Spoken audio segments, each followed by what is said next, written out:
প্রিয়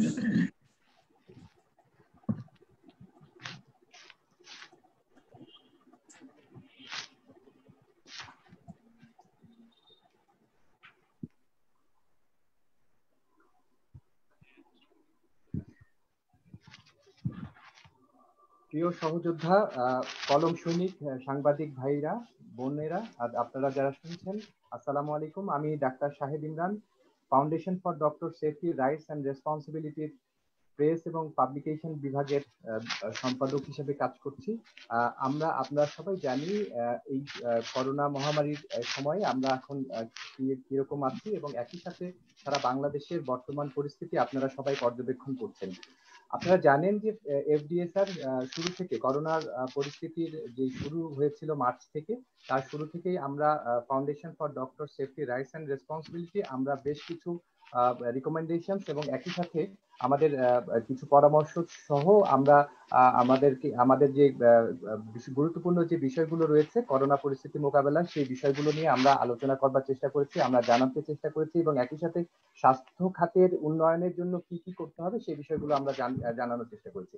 এফডিএসআর তার জন্মলগ্ন থেকেই শুরু করে এখনো পর্যন্ত চিকিৎসকদের নিরাপত্তা এবং একই সাথে রোগীদের সুরক্ষা নিয়ে কাজ করে যাচ্ছে এবং তারই ধারাবাহিকতায় বিভিন্ন সময়ে আপনারা দেখতে পেয়েছেন এবং আপনাদের সাথে সাযুজ্য রেখে আমরা বিভিন্ন সময়ে আমাদের বক্তব্য আপনাদেরকে দিয়েছি এবং আমরা একেবারে প্রান্তিক পর্যায়ে চিকিৎসক এবং রোগীদের সুরক্ষা এবং সেবাদানের বিষয়টি নিশ্চিত করবার জন্য এখনো পর্যন্ত কাজ করে যাচ্ছি। এরই ধারাবাহিকতায় করোনা পরিস্থিতি যখন একটি মহামারী এবং আমাদের বাংলাদেশের স্বাস্থ্য ব্যবস্থা পর্যদস্ত অবস্থায় রয়েছে, সেরকম একটি সময়ে এফডিএসআর মনে করে তারা কিছু পরামর্শ এবং একই সাথে আমাদের স্বাস্থ্য ব্যবস্থার বেহাল দশা নিয়ে যে কিছু যে বিবরণ, সেই বিবরণগুলো দেবার এবং আমরা সেই কারণেই আজকে ভার্চুয়াল অনলাইন সংবাদ সম্মেলন যেটি, অর্থাৎ করোনা মহামারী, আমাদের আজকের সংবাদ সম্মেলনের যে শিরোনামটি আমরা করেছি, করোনা মহামারী মোকাবেলায় পরামর্শ ও কর্মক্ষেত্রে চিকিৎসকদের নিরাপত্তার দাবিতে, আজকের অনলাইন সংবাদ সম্মেলনে সবাইকে স্বাগত জানিয়ে আমি শুরু করছি। আর আমাদের সঙ্গে সংযুক্ত আছেন আমাদের বাংলাদেশের স্বনামধন্য কলম সৈনিক, প্রিয় সহযোদ্ধা, আমাদের সাথে যারা করোনায় চিকিৎসকদের সঙ্গে যারা সহযোদ্ধা হিসেবে কাজ করছেন এবং একই সাথে শুরুর দিক থেকে আমাদেরকে বিভিন্ন তথ্য সেবা দিয়ে এই করোনা যুদ্ধে সামিল হয়েছেন সেই সাংবাদিক বন্ধু এবং আমাদের সাথে foundation for doctor safety rights and রেসপন্সিবিলিটির সম্মানিত চেয়ারম্যান অধ্যাপক ডাক্তার আবুল হাসনাত মিল্টন, সম্মানিত মহাসচিব ডাক্তার শেখ আব্দুল্লাহ আল মামুন, সম্মানিত উপদেষ্টা ডাক্তার আব্দুল তুষার, গণমাধ্যম ব্যক্তিত্ব এবং জনস্বাস্থ্য বিশেষজ্ঞ। আমাদের সাথে রয়েছেন এফডিএসআর এর যুগ্ম মহাসচিব ডাক্তার রাহাত আনোয়ার চৌধুরী, আমাদের সঙ্গে রয়েছেন দপ্তর সম্পাদক ডাক্তার রাশিদুল হক রানা এবং একই সাথে আমাদের এফডিএসআর এর কেন্দ্রীয় নেতৃত্ব এবং নেতৃবৃন্দ রয়েছেন। আমি শুরুতেই আমাদের অনলাইনের এই যে সংবাদ সম্মেলন, সেই সম্মেলনের শুরুতে আমি আমাদের যে পরিকল্পনা, সেই পরিকল্পনাটি একটু ছোট্ট করে বলে আমরা শুরু করব। আমরা প্রথমেই আমাদের মহাসচিবের ছোট্ট একটি বক্তব্য শুনবো, তারপরেই আমাদের মূল এফডিএসআর এর যে মূল বক্তব্য, সেই মূল বক্তব্যটি পেশ করবেন এফডিএসআর এর চেয়ারম্যান অধ্যাপক ডাক্তার আবুল হাসনাত মিল্টন এবং তারপরেই কিছু রিকমেন্ডেশন এবং করোনা উত্তরণের জন্য বর্তমানে কি করা প্রয়োজন সেই বিষয়ে স্লাইড প্রেজেন্টেশন করবেন এফডিএসআর এর সম্মানিত উপদেষ্টা ডাক্তার আব্দুল তুষার এবং এরপরে আমরা চেষ্টা করব একে একে আপনাদের সকলের প্রশ্নগুলো নিতে। এখানে একটু আমি অনুরোধ করে রাখছি, যারা যেহেতু আমরা এখানে একাধিক এবং সংখ্যায় অনেক বেশি মানুষ, সুতরাং আপনারা নিশ্চয়ই জানেন যে এখানে এই মিডিয়াতে কিভাবে আপনাদেরকে প্রশ্ন করতে হবে। তবুও আমি একটু ছোট্ট করে বলি, সেটি হচ্ছে যে আপনারা কেউ যদি প্রশ্ন করতে চান সেখানে আমাদের থাম রেইজ করতে পারেন এবং একই সাথে কিন্তু চ্যাট বক্সে আপনাদের কোনো পরামর্শ বা প্রশ্ন থাকলে সেটি আপনারা করতে পারেন। সুতরাং এরপরেও আপনাদের যদি কোনো পরামর্শ থাকে আপনার চ্যাট বক্সে সেটি বললে আমরা সেভাবেই করার চেষ্টা করব আমাদের এই উপস্থাপনা। ধন্যবাদ। আমি এবারে চলে যাচ্ছি প্রথমেই এফডিএসআর এর সম্মানিত মহাসচিব ডাক্তার শেখ আব্দুল্লাহ আল মামুনকে আমাদের আজকের করোনা পরিস্থিতি এবং আজকের যে অনলাইন সংবাদ সম্মেলন সে বিষয়ে ছোট্ট করে একটু বলার জন্য এবং স্বাগত বক্তব্য দেবার জন্য। ধন্যবাদ শাহেদ। আসলে আহ, একই কথার পুনরাবৃত্তির দরকার নেই। অলরেডি আজকের এই পটভূমি, কোন পটভূমিকায় আমরা আজকে এই সংবাদ সম্মেলন করছি, আসলে আমরা মনে করি যে যেই তথ্যগুলো, আমাদের যে বক্তব্যগুলা, সেগুলা আপনারা যারা আজকে এখানে আমাদের সাথে সংযুক্ত হয়েছেন, আমি আপনাদের সবাইকে ধন্যবাদ এবং কৃতজ্ঞতা জানাচ্ছি আপনারা এখানে সংযুক্ত হওয়ার জন্য। আমাদের কিছু বক্তব্য খুব সুনির্দিষ্ট ভাবে এবং সুসংগঠিত ভাবে এটি উপস্থাপন করার দরকার এই পরিস্থিতিতে। সেই কারণেই আজকে যেহেতু আমরা সেভাবে প্রেস ক্লাবে বা অন্য কোথাও কোনো সংবাদ সম্মেলন আয়োজন করতে পারছি না, তাই আমরা বাধ্য হয়েছি আজকে বহুদিন পরে আবার আপনাদের সামনে আমাদের বক্তব্য নিয়ে এসেছি। তো আমরা আশা রাখবো, আপনারা দেখেছেন যে একটি হামলা, দুঃখজনক মর্মান্তিক একটা ঘটনা ঘটেছে, এরকম পরিস্থিতির মধ্যেও সেখানে চিকিৎসকদের অনেক মনোবলের উপর একটা আঘাত এসেছে, যে একজন খুলনায় একজন সিনিয়র চিকিৎসক, সরকারি 4র্থ গ্রেডের চিকিৎসক, ম্যাথসের প্রিন্সিপাল, তাকে নির্মম ভাবে হত্যা করা হয়েছে। সেই কারণে আজকে আমরা, তাই আজকে এই পরিস্থিতির মধ্যেও আমাদের করোনা মহামারী মোকাবেলায় পরামর্শের সাথে সাথে আমাদের কর্মক্ষেত্রে চিকিৎসকদের নিরাপত্তার ব্যাপারটিও চলে এসেছে। আমরা সেই বক্তব্যগুলা সুন্দরভাবে আমাদের মাননীয় সভাপতি, চেয়ারম্যান এবং আমাদের উপদেষ্টা আপনাদের সামনে তুলে ধরবেন। তো আপনাদের সবাইকে অসংখ্য ধন্যবাদ জানিয়ে আমি আমার স্বাগত বক্তব্য শেষ করছি এখানে। ধন্যবাদ। ধন্যবাদ ডাক্তার শেখ আব্দুল্লাহ আল মামুন, সম্মানিত মহাসচিব এফডিএ স্যার। আমি এ পর্যায়ে এফডিএ স্যারের সম্মানিত চেয়ারম্যান অধ্যাপক ডাক্তার আবুল হাসনাত মিল্টনকে অনুরোধ করব আমাদের এফডিএ স্যারের যে মূল বক্তব্য, আজকের যে প্রেক্ষাপটে আমরা যে অনলাইন সংবাদ সম্মেলন করছি, সেই মূল বক্তব্যটি পেশ করবার জন্য। ধন্যবাদ শাহেদ ইমরান। করোনা পরিস্থিতি মোকাবেলায় পরামর্শ ও কর্মক্ষেত্রে চিকিৎসকদের নিরাপত্তার দাবিতে এফডিএসআর এর সংবাদ সম্মেলনে উপস্থিত প্রিয় সাংবাদিক ভাই ও বোনেরা, বাংলাদেশ সহ পৃথিবীর এক বিপদ সংকুল সময়ে আপনাদের সামনে 3 মাস পরে আবারও হাজির হয়েছি।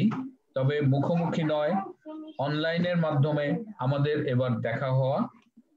আজকের এই সম্মেলনের শুরুতেই আমরা গভীর শ্রদ্ধা নিবেদন করছি কোভিড-19 রোগে আক্রান্ত হয়ে 40 জন এবং কোভিড-19 মতো সন্দেহজনক উপসর্গ নিয়ে 6 জন, মোট 46 জন চিকিৎসক সহ কোভিড-19 রোগে আক্রান্ত সকলের প্রতি। আমরা তাদের বিদেহী আত্মার মাগফিরাত কামনা করছি এবং সকল শোক সম্পৃক্ত পরিবারের প্রতি সমবেদনা জ্ঞাপন করছি।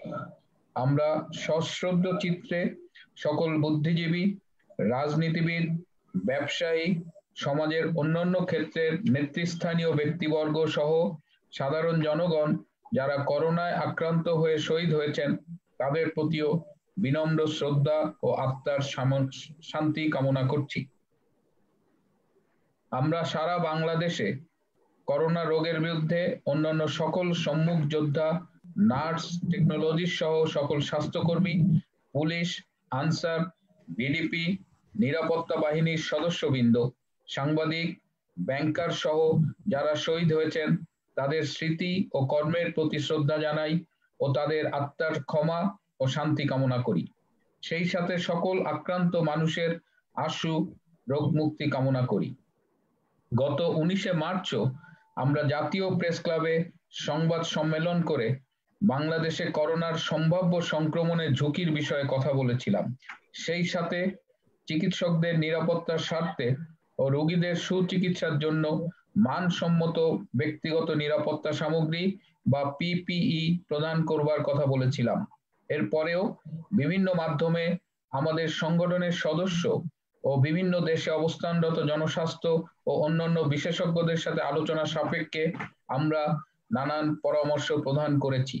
একটু বিলম্বে হলেও আমাদের অধিকাংশ পরামর্শই গৃহীত হয়েছে।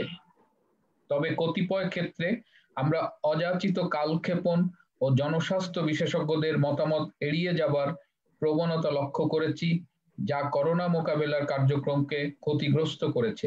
আমরা মনে করি করোনার মতো একটি বৈশ্বিক মহামারী জনস্বাস্থ্য সমস্যাকে বৈজ্ঞানিকভাবেই মোকাবেলা করা উচিত। এখানে অন্য কিছু বিবেচনায় নিলে করোনা কার্যকরভাবে নিয়ন্ত্রণ করা কঠিন হবে এবং অর্থনীতি ও সমাজে এর ক্ষতি বাড়বে। আজ আপনাদের সামনে একটু পরে আমরা করোনা নিয়ন্ত্রণে আমাদের পরামর্শগুলো স্লাইড আকারে প্রদর্শন করব। সকল সীমাবদ্ধতা মেনে নিয়েই কোভিড-19 রোগীদের চিকিৎসায় জীবন বাজি রেখে ডাক্তার সহ সকল স্বাস্থ্যকর্মীরা সম্মুখ সারিতে থেকে লড়ছেন। নিম্নমানের ব্যক্তিগত সুরক্ষা সামগ্রী সরবরাহ করে ইতিমধ্যে ডাক্তার সহ অন্যান্য স্বাস্থ্যকর্মীদের বাড়তি ঝুঁকির মধ্যে ঠেলে দেওয়া হয়েছে। এই লড়াইয়ে ডাক্তার সহ স্বাস্থ্যকর্মী ইতিমধ্যে করোনায় আক্রান্ত হয়েছেন, তবু লড়াই চলছে। এর মধ্যে থেমে নেই স্বাস্থ্য খাতের দুর্নীতি, থেমে নেই ডাক্তারদের উপর নৃশংসতা, থামেনি হুমকি ধামকি, মিথ্যে মামলা দিয়ে ডাক্তার নির্যাতন। খুলনায় প্রকাশ্য দিবালোকে রোগীর কয়েকজন আত্মীয় স্বজন গরিবের ডাক্তার বলে পরিচিত ডাক্তার রকিবকে নিজের ক্লিনিকের সামনে নৃশংসভাবে আঘাত করে হত্যা করেছে।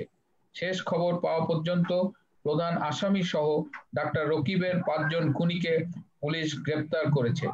আমরা দ্রুত বিচারের আওতায় ডাক্তার রকিবের সকল খুনিদের স্বল্পতম সময়ে দৃষ্টান্তমূলক শাস্তি দাবি করছি।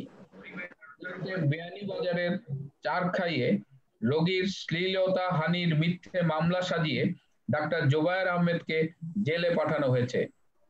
আসল ঘটনা ছিল স্তনের সমস্যা নিয়ে আগত একজন নারী রোগীকে একজন অ্যাটেন্ডেন্টের উপস্থিতিতে ডাক্তার পরীক্ষা করে দেখে চিকিৎসা দেন। রোগী সন্তুষ্ট হয়ে চলে যাবার 3 ঘন্টা পরে সন্ত্রাসী মইনুল এবং অনিমিয়ার মদদে শত শত লোক নিয়ে এসে ডাক্তারের ক্লিনিক ঘেরাও করে ডাক্তার জোবায়েরকে চারখাই ছাড়তে বলা হয়। প্রত্যন্ত অঞ্চলে সে রোগী দেখলে ভুয়া চিকিৎসকদের অপচিকিৎসা দেবার সুযোগ কমে যায় বলে প্রথমে জোবায়েরকে এলাকা ছাড়া করার জন্য প্রথমে প্রস্তাব, পরে হুমকি দেওয়া হয়। তাতেও কাজ না হলে এই শ্লীলতাহানির নাটকের অবতারণা। মিথ্যে মামলা মাথায় নিয়ে ডাক্তার জোবায়ের এখন কারাগারে, আর তাকে ফাঁসাতে পেরে এলাকায় দাপটের সাথে চষে বেড়াচ্ছে সন্ত্রাসী মইনুল এবং অনিমিয়া। তৃণমূলের মানুষের উপকারের আশায় শহরের মায়া ছেড়ে দেশের প্রত্যন্ত অঞ্চলে মানুষকে চিকিৎসা দিতে গিয়ে ডাক্তার জোবায়ের আজ বহুমুখী ষড়যন্ত্রের শিকার।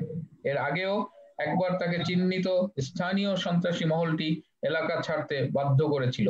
আমরা অচিরেই আইনি প্রক্রিয়ায় ডাক্তার জোবায়েরের মুক্তি দাবি করছি এবং মিথ্যে মামলা দায়েরকারীদের গ্রেপ্তার দাবি করছি। এরকম সময়ে মানুষের সুচিকিৎসা নিশ্চিত করতে ও চিকিৎসকদের ব্যক্তিগত নিরাপত্তা ও কর্মক্ষেত্রকে নিরাপদ করতে এফডিএসআর এর প্রস্তাবিত 10 দফা দাবিসমূহ আপনাদের মাধ্যমে আমরা পেশ করছি। 1. করোনা মোকাবেলায় জনস্বাস্থ্য বিশেষজ্ঞদের পরামর্শগুলো অতি দ্রুত বাস্তবায়ন করা এবং সংক্রমণ নিয়ন্ত্রণে আরো কার্যকর পদ্ধতি উদ্ভাবন করতে হবে। শুধু তাই নয়, মাননীয় প্রধানমন্ত্রীর সরাসরি নেতৃত্বে উচ্চ ক্ষমতা সম্পন্ন কমিটি করে তাদের সুপারিশকৃত সময় বেঁধে দিয়ে বাস্তবায়ন করার লক্ষ্যে সব ধরনের কার্যক্রম পরিচালনা করতে হবে। 2. করোনা মোকাবেলায় সফল দেশগুলির উদাহরণ আমাদের সামনে আছে। প্রয়োজনে সেই দেশগুলি থেকে সহায়তা নিতে হবে। 3. একই শহরের ভেতরে 3 রঙের জোন না করে বরং পুরো শহর অথবা জেলা, যেমন ঢাকা, নারায়ণগঞ্জ, গাজীপুর, চট্টগ্রাম সহ হটস্পট শহর কিংবা জেলা সমূহ কঠোরভাবে 4 সপ্তাহের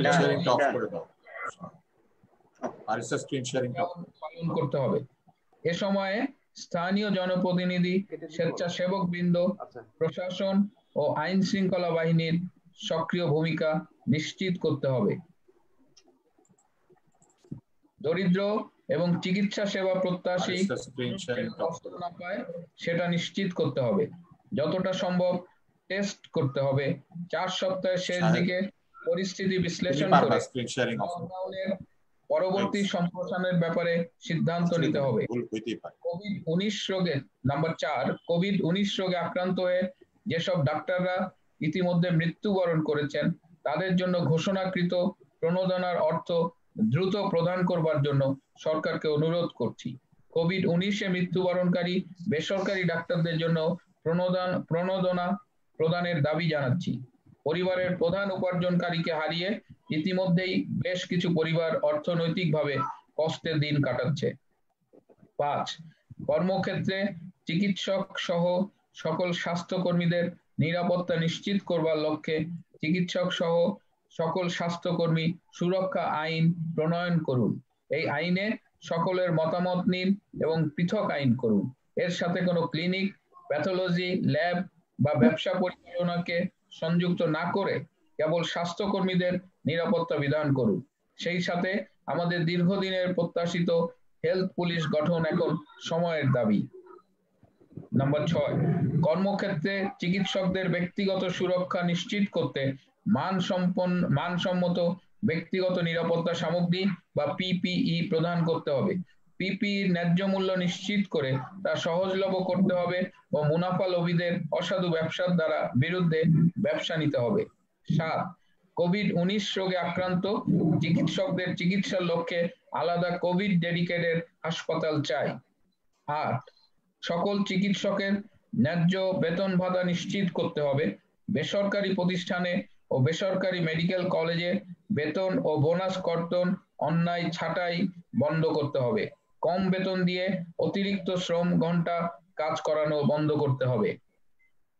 9, জনগণের স্বাস্থ্য সেবা নিশ্চিত করতে স্বাস্থ্য খাতকে ঢেলে সাজাবার লক্ষ্যে স্বল্প, মধ্যম ও দীর্ঘমেয়াদী কর্মসূচি গ্রহণ করতে হবে। পাশাপাশি মেডিকেল শিক্ষাকেও আধুনিক ও যুগ উপযোগী করতে হবে। 10, সারা দেশব্যাপী দরিদ্রদের মধ্যে চিকিৎসক, স্বাস্থ্যকর্মী ও অন্যান্য সম্মুখ যোদ্ধাদের জন্য বিনামূল্যে এবং অন্যান্যদের জন্য ন্যায্য মূল্যে মাস্ক, সাবান ও হ্যান্ড স্যানিটাইজার বিতরণ করতে হবে। 11, করোনা মোকাবেলায় প্রতিটা মানুষের স্বাস্থ্যবিধি ও সরকারের আদেশ মেনে চলাটা অত্যন্ত গুরুত্বপূর্ণ। স্বাস্থ্য খাতের বিরাজমান অব্যবস্থা জনগণের মধ্যে স্বাস্থ্য সেবার প্রতি অবিশ্বাস ও অনাস্থা তৈরি করেছে। স্বাস্থ্য খাতের দায়িত্বশীল ব্যক্তিদের গণমাধ্যমে স্ববিরোধী বক্তব্য মানুষকে হতাশ করে এবং এ কারণেই জনগণ লকডাউন সহ নানা বিষয়ে অমান্য করে, কারণ তারা আস্থাহীনতায় ভুগছে। দীর্ঘদিন যাবৎ আমরা লক্ষ্য করছি যে মাননীয় প্রধানমন্ত্রী যেখানেই হস্তক্ষেপ করেন সেখানেই অব্যবস্থা দূর হয়, অথচ তাকে নানা বিষয়ে সম্যকভাবে অবহিত করা হয় না। আমরা দেখেছি তিনি নিজে উদ্যোগী হয়ে মানহীন মাস্ক, ডাক্তারদের আবাসন, গরিবদের মধ্যে সরাসরি অর্থ বিতরণ সহ নানা পদক্ষেপ নিয়েছেন, যা সারা দেশে প্রশংসিত হয়েছে। শুধু তাই নয়, তিনি সরাসরি চিকিৎসকদের প্রণোদনা দিয়েছেন এবং সামনে থেকে চিকিৎসকদের উৎসাহ দিয়েছেন, অভিভাবকের মতো সতর্ক করেছেন, আবার স্নেহভরে প্রশংসাও করেছেন। স্বাস্থ্য খাতের উচ্চ পদগুলিতে কিছু পরিবর্তনও এনেছেন। আমরা এজন্য তাকে ধন্যবাদ জানাই। আশা করি তিনি পুরো স্বাস্থ্য খাতকে আধুনিক বিশ্বের মতো করে ঢেলে সাজাবেন।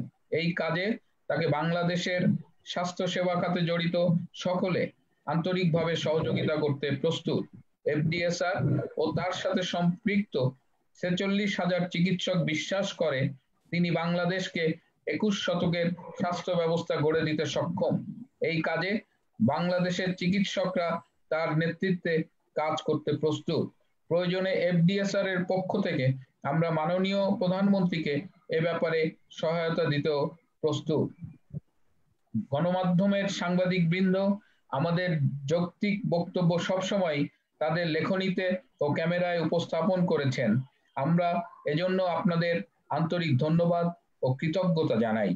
আমাদের এই পর্যায়ে আমি অনুরোধ করব আমাদের এফডিএসআর এর সম্মানিত উপদেষ্টা ডাক্তার আব্দুল নূর তুষারকে আমাদের সংগঠনের পক্ষ থেকে আমরা করোনা মোকাবেলায় কিছু পরামর্শ দিতে চাই দেশ, জাতি এবং সরকারকে, এবং সেটি পাওয়ার পয়েন্টের মাধ্যমে উপস্থাপন করবার জন্য আমি ডাক্তার তুষারকে অনুরোধ করছি। এফডিএসআর এর সম্মানিত উপদেষ্টা ডাক্তার আব্দুল নূর তুষার। ধন্যবাদ শাহেদ ইমরান, ধন্যবাদ আমাদের সংগঠনের সম্মানিত চেয়ারম্যান, জনস্বাস্থ্য বিশেষজ্ঞ এবং শিক্ষক ডাক্তার আবুল হাফাত মিল্টনকেও। আমরা মনে করি যে আমাদের যে করোনার বিরুদ্ধে যে সংগ্রাম সেটি আসলে আমাদের সকলের সংগ্রাম, শুধুমাত্র সরকারের কিংবা শুধুমাত্র কোনো প্রতিষ্ঠানের নয়, বরং আমাদের সকলকে একসাথে এটা করতে হবে এবং সেটার জন্যই আমরা মনে করি যে একটি লক্ষ্য নির্ধারণ করে একটি রোড ম্যাপের মাধ্যমে আমরা যদি কাজ করি তাহলে এই লক্ষ্যে আমরা সফল হতে পারবো। আমি আমরা একটা অনলাইন মিটিং করছি, আপনি মেসেঞ্জারে দেয়া আছে সব আইডিয়া, ওই যে বর্তমান করোনা পরিস্থিতি একটি পাওয়ার পয়েন্ট স্লাইডের প্রেজেন্টেশনের মাধ্যমে সবাই আমরা এই বিষয়টি উপস্থাপন করছি। মোটামুটি আছে, আপনি একটু জিটিভি কে কাউকে করতে পারেন করোনা ভাইরাস সংক্রান্ত যে একটু নিউজ যেন পরে আর কি। একটা মিনিট একটু করতে পারেন, আমি ওই জন্য সকাল থেকে ফোন করছিলাম, পরে কথা বলে নিব। করোনা ভাইরাস মোকাবেলায় কি করা যেতে পারে এই বিষয়ে আমাদের যে প্রস্তাবনা রয়েছে তার মধ্যে প্রথমে আমরা যেটা বলতে চাই সেটি হচ্ছে আমাদের সমস্যাগুলি কি সেটি আগে চিন্তা করতে হবে। আমাদের সমস্যা হচ্ছে সংক্রমণ কমিয়ে আনা, আক্রান্ত রোগীদেরকে যথাযথ সেবা দেওয়া, যারা আক্রান্ত এবং আক্রান্ত নন তাদের জন্য খাদ্য নিরাপত্তা, ঔষধ এবং চিকিৎসা নিরাপত্তা, আর্থিক নিরাপত্তা এবং সামাজিক আইনশৃঙ্খলা জনিত নিরাপত্তা নিশ্চিত করা এবং অর্থনৈতিক চাকা আবার চালু করা। এই কাজগুলিকে সামনে রেখে আমাদের যা করতে হবে সেটিকে আমরা একসঙ্গে বলতে চাই এইভাবে যে আমাদেরকে মোট 100 দিনের একটি পরিকল্পনা নিতে হবে। আমাদের লক্ষ্য নির্ধারণ করতে হবে 0-0-100-100। এই লক্ষ্যে আমরা 100 দিনের মধ্যে 0 সংক্রমণ, 0 মৃত্যু, 100% চিকিৎসা সেবা নিশ্চিতকরণ এবং 100 দিনে এই লক্ষ্যগুলি অর্জন করতে চাই। এই জন্য আমরা মনে করি এই ধরনের একটি লক্ষ্য সামনে রেখে আমাদের জনমনে আস্থা তৈরি করে সামনের দিকে এগিয়ে যেতে হবে। এই পরিকল্পনাটি প্রণয়নের জন্য আমরা দেশে বিদেশে আমাদের যারা জনস্বাস্থ্য বিশেষজ্ঞ আছেন, চিকিৎসক আছেন তাদের সঙ্গে ধাপে ধাপে কথা বলেছি এবং তাদের বিভিন্ন পরামর্শ এখানে যুক্ত করেছি, যেখানে জনস্বাস্থ্য বিশেষজ্ঞ ইশতিয়াক মান্নান আছেন, যেখানে তাজবিরুল ইসলাম আছেন, নাসির খান আছেন এবং আমাদের চেয়ারম্যান আবুল হাসান মিল্টন আছেন এবং আমাদের কমিটির যারা সদস্যবৃন্দ আছেন তারাও রয়েছেন। আমরা মনে করি প্রথমেই টানা 28 দিন 0 সংক্রমণ আনার জন্য লকডাউন দিতে হবে এবং এই টানা 28 দিন লকডাউনের শেষে আরো 14 দিন এটাকে বর্ধিত করা হবে লকডাউনের এফেক্ট অ্যাসেসমেন্ট করে, অর্থাৎ লকডাউনের যে প্রক্রিয়া সেটিকে অ্যাসেসমেন্ট করে। সারা দেশকে 3 ভাগ করেও লকডাউন করা যেতে পারে। লকডাউন চলাকালীন সকল সম্ভাব্য রোগীকে টেস্ট করার চেষ্টা করতে হবে, টেস্ট না করা গেলে লক্ষণের ভিত্তিতে শনাক্ত করে আইসোলেশন করতে হবে। প্রথম 28 দিনে সকল রোগী শনাক্ত হয়ে গেলে পরবর্তী 14 দিনে তারা ধীরে ধীরে সুস্থ হয়ে উঠবেন। পরবর্তী 14 দিনে এলাকায় ধীরে ধীরে অর্থনৈতিক কাজ শুরু হবে, অর্থাৎ 60 দিনের মধ্যে প্রতিটি লকডাউন এলাকা রোগমুক্ত হবে। এই সময় লকডাউন করা এলাকায় বাইরে থেকে মানুষ আসা যাওয়া করা এবং সেইখান থেকে মানুষের কোথাও যাতায়াত বন্ধ থাকবে। 28 দিনের বিষয়টি একটু ব্যাখ্যা করতে চাই। যেহেতু এই রোগের সংক্রমণের সুপ্তাবস্থা 14 দিন, ফলে 14তম দিনেও যারা আক্রান্ত হবেন তারা পরবর্তী 14 দিনের মধ্যে রোগের লক্ষণ প্রকাশিত করবেন। ফলে 28 দিনের মধ্যে আমরা প্রায় সকল সংক্রমিত রোগীকে পেয়ে যাব এবং তারপরের 14 দিনের মধ্যে এদেরকে আমরা আইসোলেশন করব এবং এর মধ্যে এরা সকলেই সুস্থ হয়ে উঠবেন। অর্থাৎ মোট সর্বোচ্চ 42 দিনের মধ্যে যে কোনো এলাকাকে কার্যকরভাবে রোগমুক্ত করা সম্ভব যদি পর্যাপ্ত পরিমাণে টেস্ট, ট্রেসিং এবং আইসোলেশন করা সম্ভব হয়। 0 সংক্রমণে পৌঁছানোর জন্য আমাদেরকে আরো যে কাজগুলি করতে হবে তার মধ্যে আছে লকডাউন এলাকায় কমিউনিটি সেন্টার, স্কুল, স্টেডিয়াম এবং খোলা জায়গাতে আইসোলেশন সেন্টার করতে হবে। সকল জ্বরাক্রান্ত লক্ষণ আছে এমন ব্যক্তি যাদের পরিবার বা বাসা নাই তারা সেইখানে আইসোলেটেড হবেন। সেখান থেকে তাদের হাসপাতালে নেওয়া দরকার, হাসপাতালে যাদের পরিবার বাসা আছে তারা সেখানেই থাকবেন, সেখানেই তাদেরকে চিকিৎসা দেওয়ার ব্যবস্থা করা। এরপর 0 রোগ এবং 0 মৃত্যু। লকডাউনের মধ্যে সকল রোগী যদি শনাক্ত হয়ে যান তবে টেস্ট না হলেও তারা হয় জ্বর কাশিতে আক্রান্ত হয়ে সুস্থ হয়ে উঠবেন অথবা হাসপাতালে যাবেন। 60 দিনের মধ্যে কমিউনিটিতে নতুন কোনো রোগ থাকবে না। হাসপাতালে ও বাসায় পর্যাপ্ত ঔষধ, সামগ্রী ও অক্সিজেন প্রাপ্তি নিশ্চিত করতে হবে। ঔষধ এবং অক্সিজেন সহ সকল সেবার মূল্য আগেই নির্ধারণ করে দিতে হবে যাতে এগুলি নিয়ে কোনো অসাধু ব্যবসায়ী ব্যবসা করতে না পারে। সাহেব, অন্যদের মাইকগুলো একটু মিউট করে দিলে ভালো হয়। সুলভে মানসম্মত মাস্ক ও পিপিই পাওয়ার ব্যবস্থা করতে হবে। সকল হাসপাতাল ও চিকিৎসা কেন্দ্রকে কোভিড সেবা দেওয়ার উপযুক্ত করে তুলতে হবে। যারা একদমই সেটা পারবেন না সেই হাসপাতালগুলিকে রোগ শনাক্তকরণ এবং রোগের পরীক্ষা করার জন্য তারা কাজ করবে। এইভাবে যদি আমরা যা পৌঁছানো সম্ভব হবে। যদি বা কোথাও 1টি বা 2টি রোগ দেখা দেয় সেটিকে তখন একসঙ্গে সেটিকে দূর করার চেষ্টা করা যাবে। সকল আক্রান্ত রোগীর ডেটাবেস রেখে সেখান থেকে প্লাজমা সংগ্রহ করার পদ্ধতিও প্রস্তুত করা হবে। একক নম্বরে স্বাস্থ্যসেবা এবং অ্যাম্বুলেন্স হটলাইন চালু করা হবে। সকল স্বাস্থ্যকর্মী ও চিকিৎসকদের নিরাপত্তা বিধান করা হবে। বেসরকারি হাসপাতালগুলিকে সমন্বিত ব্যবস্থাপনার অধীনে এনে বেড এবং সুবিধার সেন্ট্রাল ডিস্ট্রিবিউশন করে সর্বোচ্চ ব্যবহার নিশ্চিত করতে হবে। প্রতিদিন পরীক্ষার পরিমাণ 1 লক্ষে নিয়ে যেতে হবে। কোরিয়ান কিট ব্যবহার করে এটা এখন যে খরচে করা হচ্ছে তার চেয়ে কম খরচে করা সম্ভব। এর ফলে 60 দিনের মধ্যে নতুন কেস শূন্য বা অনেক কমিয়ে নিয়ে আসা সম্ভব এবং 90 দিনের মাথায় শূন্য কেস ও শূন্য মৃত্যু দিন অর্জন করা সম্ভব। এরপর কেবল ছোট ছোট এলাকায় জ্বর হলেই রোগী হাসপাতালে আসবে এবং তখন কোভিড রোগীকে নির্ধারিত হাসপাতালে চিকিৎসা দেওয়া হবে এবং তখন শুধুমাত্র একটি বাড়ি বা ছোট্ট এলাকাকে সীমিত পর্যায়ে অথবা পুরোপুরি লক করলেই চলবে। শূন্য নতুন রোগ এবং মৃত্যুর আরেকটি বিষয় হচ্ছে প্রতিটি এলাকায় অ্যাপ ভিত্তিক এবং মোবাইল ও টেলিফোন ভিত্তিক সার্ভেলেন্স এবং রিপোর্টিং এর ব্যবস্থা থাকবে, যাতে রোগী বা তার আত্মীয় স্বজন সরাসরি ডিজিজকে রিপোর্ট করতে পারেন। প্রতিটি জ্বর এবং লক্ষণযুক্ত কেস রিপোর্ট করা হবে। অ্যাক্টিভ সার্ভেলেন্স এবং রোগ পাহারাদারি এই শূন্য রোগ এবং মৃত্যুর পরেও চলতে থাকবে এবং প্রতি সপ্তাহে কোন লক্ষ্যে আমরা কতদূর পৌঁছালাম সেটা গণমাধ্যমে বলতে হবে, যাতে জনগণ আস্থা পায় এবং তারা সুফল দেখতে পেলে অটোমেটিক্যালি অর্থাৎ স্বয়ংক্রিয়ভাবেই কিন্তু তারা লকডাউন এবং অন্যান্য নির্দেশগুলি আছে সেগুলি মেনে চলবে। এখন যেহেতু জনগণ কোনো কিছু সম্পর্কে জানতে পারে না এবং তাদের মনে এক ধরনের অনাস্থা আছে, সেই কারণে তারা এগুলি ভঙ্গ করে, তারা নির্দেশ আদেশ এগুলো অমান্য করে। কিন্তু যদি প্রতি সপ্তাহে তাদেরকে পজিটিভ রেজাল্ট দেখাতে পারি তাহলে কিন্তু জনগণ এমনিতেই এটা মানবে, কারণ তারা বুঝতে পারবে তারা একটি নির্দিষ্ট সময়ের পরে সুফল পাচ্ছে। মানুষ এর কারণে রোড ম্যাপ জানবে এবং তাতে আশ্বস্ত হবে। এরপর 100% 100 দিনের যে রোড ম্যাপ, এটি জানলে মানুষ কিন্তু স্বেচ্ছায় অংশ নেবে। এটা আমি বললাম 100% অর্থনীতি চালু করার জন্য লকডাউন এলাকায় ধাপে ধাপে 50তম দিন থেকে পরবর্তী 50 দিনের মধ্যে সকল অফিস, ব্যাংক, দোকান, সিনেমা হল খুলে দেওয়া হবে। 60তম দিন থেকে বিমান লকডাউন হয়, তবে প্রত্যেক এলাকা থেকে এলাকায় যাতায়াত 100 দিন বন্ধ থাকে। স্বাস্থ্যবিধি মেনে সকল অফিস, পাবলিক প্লেস ডিসইনফেক্ট করা হবে এবং ভ্যাকসিন ডিপ্লোমেসি শুরু করতে হবে, যাতে আগামী ডিসেম্বরের মধ্যে যদি ভ্যাকসিন আসে তবে সেই ভ্যাকসিনের প্রপার শেয়ার যেন বাংলাদেশ পায়। শুধু তাই নয়, বাংলাদেশ যেন অগ্রাধিকার ভিত্তিতে বা প্রাধিকার ভিত্তিতে এই ভ্যাকসিন পেতে পারে সেই চেষ্টা করতে হবে। এই কারণে রেশনের বাইরেও আমাদের বন্ধু দেশগুলি যেহেতু ভ্যাকসিন উৎপাদন করে, জাপান, চীন এবং ভারতে যেহেতু ভ্যাকসিন উৎপাদন হবে এবং কোরিয়াতে উৎপাদন হওয়ার সম্ভাবনা আছে, এই দেশগুলি থেকে আলাদাভাবে ভ্যাকসিন সংগ্রহ করার চেষ্টা করতে হবে। প্রয়োজনে এখনই ভ্যাকসিনে বিনিয়োগ করতে হবে।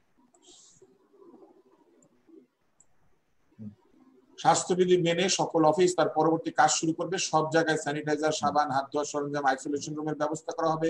মার্কেট, বাজার এবং যেসব জায়গায় জনসমাগম হয় সেখানে বিশেষ সতর্কতা বজায় রাখা হবে। প্রান্তিক জনগোষ্ঠীকে কাজের মধ্যে 100 দিনই নানাভাবে রাখা সম্ভব, তাদের জন্য নতুন কর্মসৃজন করা সম্ভব, এটি করা হবে। এই ব্যাপারে আমাদের আলাদা পরিকল্পনা আছে, যেটি আমরা অর্থনীতিবিদদের সঙ্গে আলাপ করে আমরা প্রণয়ন করেছি। প্রথমেই যেটি দরকার এটি বাস্তবায়ন করতে গেলে সেটি হচ্ছে সমন্বয় এবং নেতৃত্ব। একটি এক্সপার্ট প্যানেল গঠন, যেখানে স্বাস্থ্য বিশেষজ্ঞ, দুর্যোগ ব্যবস্থাপনা, নিরাপত্তা, জনসংযোগ এইসব বিষয়ে অভিজ্ঞ ব্যক্তিবর্গ থাকবেন। তবে কমিটি অনেক বড় না হওয়া বাঞ্ছনীয়। তারা পরামর্শ দিবেন মাননীয় প্রধানমন্ত্রীকে সরাসরি। স্বাস্থ্যমন্ত্রী এই কমিটির প্রধান হবেন, সচিব হবেন স্বাস্থ্য সচিব এবং সকল কর্মকাণ্ডের প্রধান হবেন মাননীয় প্রধানমন্ত্রী। এই কমিটি কাজ করবে মাননীয় প্রধানমন্ত্রীর নেতৃত্বে আন্তঃ মন্ত্রণালয় কমিটির অধীনে, যার একজন সিইও বা প্রধান কর্মকর্তা থাকবেন। তিনি দ্রুততম সময়ে বিপদসংকুল সময়ে সকল সিদ্ধান্ত বাস্তবায়ন করতে সমন্বয় করবেন। এই ব্যক্তি মাননীয় প্রধানমন্ত্রী কর্তৃক সরাসরি মনোনীত হবেন। এখানে প্রচুর স্বেচ্ছাসেবামূলক কর্মীকে যুক্ত করা হবে। রাজনৈতিক কর্মী এবং তরুণরা হবে অংশগ্রহণকারী কর্মী। সারা দেশের প্রতিটি উপজেলাকে কেন্দ্র করে মোট 500 বা তার চেয়ে বেশি মানুষ নিয়ে দল তৈরি করতে হবে। জনবল, সব জনবল এনআইডি বা নিজের ফোন নম্বর দিয়ে রেজিস্ট্রেশন করবে এবং প্রত্যেকের রেফারেন্স হিসেবে অন্তত আরো 2 জনের নাম দেবে, যাতে করে ভুয়া টেলিফোন নম্বর কিংবা কোনো দুর্নীতিগ্রস্ত কিংবা দুর্বৃত্ত এই কমিটিতে যুক্ত হতে না পারে। যদি যুক্ত হয় তখন আমরা এই রেফারেন্স 2 জনের সঙ্গে কথা বলতে পারবো। দেশের আইন শৃঙ্খলা রক্ষাকারী বাহিনীকেও এই কাজে নিয়োজিত করতে হবে। প্রয়োজনে এলাকা ভিত্তিক ডিজাস্টার আইন কার্যকর করে ডিজাস্টার এলাকায় সেনাবাহিনীর সহায়তা নিতে হবে। প্রতিরোধমূলক কাজ, কোয়ারেন্টাইন এবং লকডাউন সম্পর্কে লিফলেট বিতরণ, মাইকিং, সবাইকে হাত ধোয়া সম্পর্কে জানানো, কাশি এবং শ্বাসকষ্টের রোগী থাকলে রিপোর্ট করতে বলা, সকলকে আশ্বস্ত করতে বলা, এলাকার দোকান ও ব্যবসা প্রতিষ্ঠানগুলিকে মনিটর করা, বিদেশ থেকে আগতদের সম্পর্কে তথ্য নিয়ে যথাযথ স্থানে জানানো। এই কাজগুলি এই 500 জনের দল করবে এবং পাবলিক এরিয়াকে জীবাণুমুক্তকরণ করবে। তারা ত্রাণও বিতরণ করবে, দরিদ্রদের পাশে দাঁড়াবে, প্রান্তিক জনগোষ্ঠীর তালিকা প্রস্তুত করে প্রেরণ করবে, প্রতি সপ্তাহে 2 বার খাবার পৌঁছাবে। একদম ছিন্নমূলদের জন্য এলাকার নির্দিষ্ট কিছু হোটেলে খাবার প্রস্তুত করা হবে এবং বিতরণ করা হবে। গ্লাভস এবং মাস্ক কিভাবে দেওয়া হবে এবং কিভাবে ফেলতে হবে সেটা শেখানো হবে। সাবান এবং স্যানিটাইজার বিতরণ শেখানো হবে। যারা অন্য কারণে অসুস্থ তাদের কাছে ঔষধ পৌঁছে দেওয়া হবে, যেটি এরই মধ্যে সীমিত লকডাউন এলাকা ঢাকা শহরে রাজাবাজার সহ বিভিন্ন জায়গায় আপনারা দেখতে পাচ্ছেন করা হয়েছে। বৃদ্ধ যারা, তাদের বয়স 60-এর উপরে, তাদের আলাদাভাবে তালিকা করে তাদেরকে বিশেষভাবে যত্ন নেওয়ার পরিকল্পনা নিতে হবে এবং এলাকার কৃষক এবং খামারে শ্রম দেয় যারা, তাদেরকে বিশেষভাবে রক্ষা করা হবে। চিকিৎসা, সরকারি হাসপাতালে গরিবদের চিকিৎসা হবে। ট্রায়াজ করার জন্য মেডিকেলের ছাত্র যারা আছেন এবং ছাত্রলীগ বা ছাত্র যারা সংগঠন আছেন তাদের 5ম বর্ষ ইন্টার্নদের যথাযথভাবে পিপিই দিয়ে নিয়োজিত করতে হবে। বেসরকারি হাসপাতালগুলি থেকে সারা দেশে অন্তত 200 হাসপাতাল নির্বাচন করে সেখানে করোনা ইউনিট স্থাপন করতে হবে। দেশের বেসরকারি প্রতিষ্ঠানগুলিকে ভেন্টিলেটর ও অন্যান্য সরঞ্জাম কিনে দিতে বলতে হবে এবং তারা যে ডোনেশন করবে সেটা আগামী 3 বছরে অর্ধেক অর্থ কিস্তিতে সমন্বয় করার সুযোগ দিতে হবে, যাতে এই ডোনেশনের পুরোটাই তাদের ডোনেশন না হয়ে কিছু সুবিধা তারা করের সঙ্গে অ্যাডজাস্ট করতে পারেন। বেসরকারি হাসপাতালগুলিকে একইভাবে ভেন্টিলেটর কিনতে বলতে হবে, প্রয়োজনে তাদেরকে সহজ শর্তে ঋণ দিতে হবে। শুধু ভেন্টিলেটর না, অন্যান্য সামগ্রীতেও তাদেরকে ঋণ সহায়তা দিতে হবে। কত অর্থ দরকার? 500 উপজেলায় ভলান্টিয়ার হবে 50,000, তাদের জন্য 200 টাকা করে হলে 300 কোটি টাকা, এটা লোকাল এমপি ও নেতারাই বহন করতে পারবেন। 500 উপজেলায় খাবার প্রদান, আমরা বিবিএস এর স্ট্যাটিস্টিক্স থেকে দেখেছি হতদরিদ্র মানুষ প্রায় 2,41 লাখ, তাদের জন্য একদিনে 482 কোটি টাকা দরকার, অর্থাৎ এক মাসে প্রায় 15,000 কোটি টাকা দরকার, যেটা হিসাবে এসেছে 14,460 কোটি টাকা। চিকিৎসার খরচ যদি আক্রান্ত 12 কোটি হয় তাদের সবার জন্য কিন্তু আমাদের চিকিৎসা ব্যয় হবে না, কারণ লকডাউন করলে এত রোগী হবে না, 6 ভাগের 1 ভাগেই হয়ে যাবে। অর্থাৎ 2 কোটি লোকের জন্য চিকিৎসার ব্যবস্থা করলেই ধাপে ধাপে হয়ে যাবে, সেরে যাবে। যদি 12 কোটি আক্রান্ত হয় নিজেই সারবে 9,60,00,000, হাসপাতালে যাবে 2 কোটির মতো লোক যদি সর্বোচ্চ হয়, এবং এর মধ্যে হতদরিদ্র হবে 60 লক্ষ। এদের চিকিৎসা বাবদ 300 কোটি টাকার পিপিএ, আইসিইউ ভেন্টিলেটর খরচ প্রায় 2,000 কোটি টাকার মতো, ঔষধের খরচ হবে 1,800 কোটি টাকা, অর্থাৎ প্রায় 4,000 কোটি টাকা অন্যান্য ব্যয় বাদে শুধু হাসপাতালে ওষুধের খরচ হবে। স্বল্পতম কর 5% করোনা সংক্রান্ত জিনিসপত্র আমদানি করতে দিতে হবে এবং মাস্ক এবং অন্যান্য ফ্যাক্টরি স্থাপন করে দাম কমিয়ে আনতে হবে, তাতে করে এই খরচ আরো কমে যাবে। এলাকার ফার্মেসিগুলি খোলা থাকবে, যারা ঔষধ কিনতে আসবেন তারা সেখানেই থার্মোমিটার দিয়ে একবার জ্বর দেখতে হবে, যাতে করে ফার্মেসিতেই আমরা জ্বর আক্রান্ত রোগীদেরকে বা আক্রান্ত রোগীদেরকে চিহ্নিত করতে পারি। সকল জিপিকে তাদের চেম্বার খোলা রাখতে বলতে হবে। সকল ডায়াগনস্টিক সেন্টার আমরা খোলা রাখবো, সেখানে সাধারণ রোগীরা ডায়াগনোসিস পাবেন। দমকল বাহিনীকে অ্যাম্বুলেন্স সহ প্রস্তুত রাখবো এবং সকল বেসরকারি অ্যাম্বুলেন্সকে একটি সেন্ট্রাল ম্যানেজমেন্টের মধ্যে নিয়ে আসা হবে, যেভাবে উবার কিংবা অন্যান্য রাইড শেয়ারিং কোম্পানিগুলি কাজ করে সেইভাবে আমরা সারা দেশের অ্যাম্বুলেন্স এবং রোগী পরিবহনকারী যানবাহনগুলিকে সেন্ট্রাল নিয়ন্ত্রণে নিয়ে আসবো। ছোট ট্রাকগুলির উপরে প্রয়োজনে ছাউনি দিয়ে দ্রুত রোগী হাসপাতালে নেওয়ার জন্য ফিল্ড অ্যাম্বুলেন্সে রূপান্তর করা যেতে পারে। বর্জ্য ব্যবস্থাকে ঢেলে সাজাতে হবে, হাসপাতালে করোনা বর্জ্য নিষ্কাশনের জন্য আলাদা ব্যবস্থা করতে হবে, ক্লিনারদের পিপি দিতে হবে, ট্রেনিং দিতে হবে এবং বর্জ্য ডাম্পিং এর জন্য নিরাপদ স্থান নির্ধারণ করতে হবে।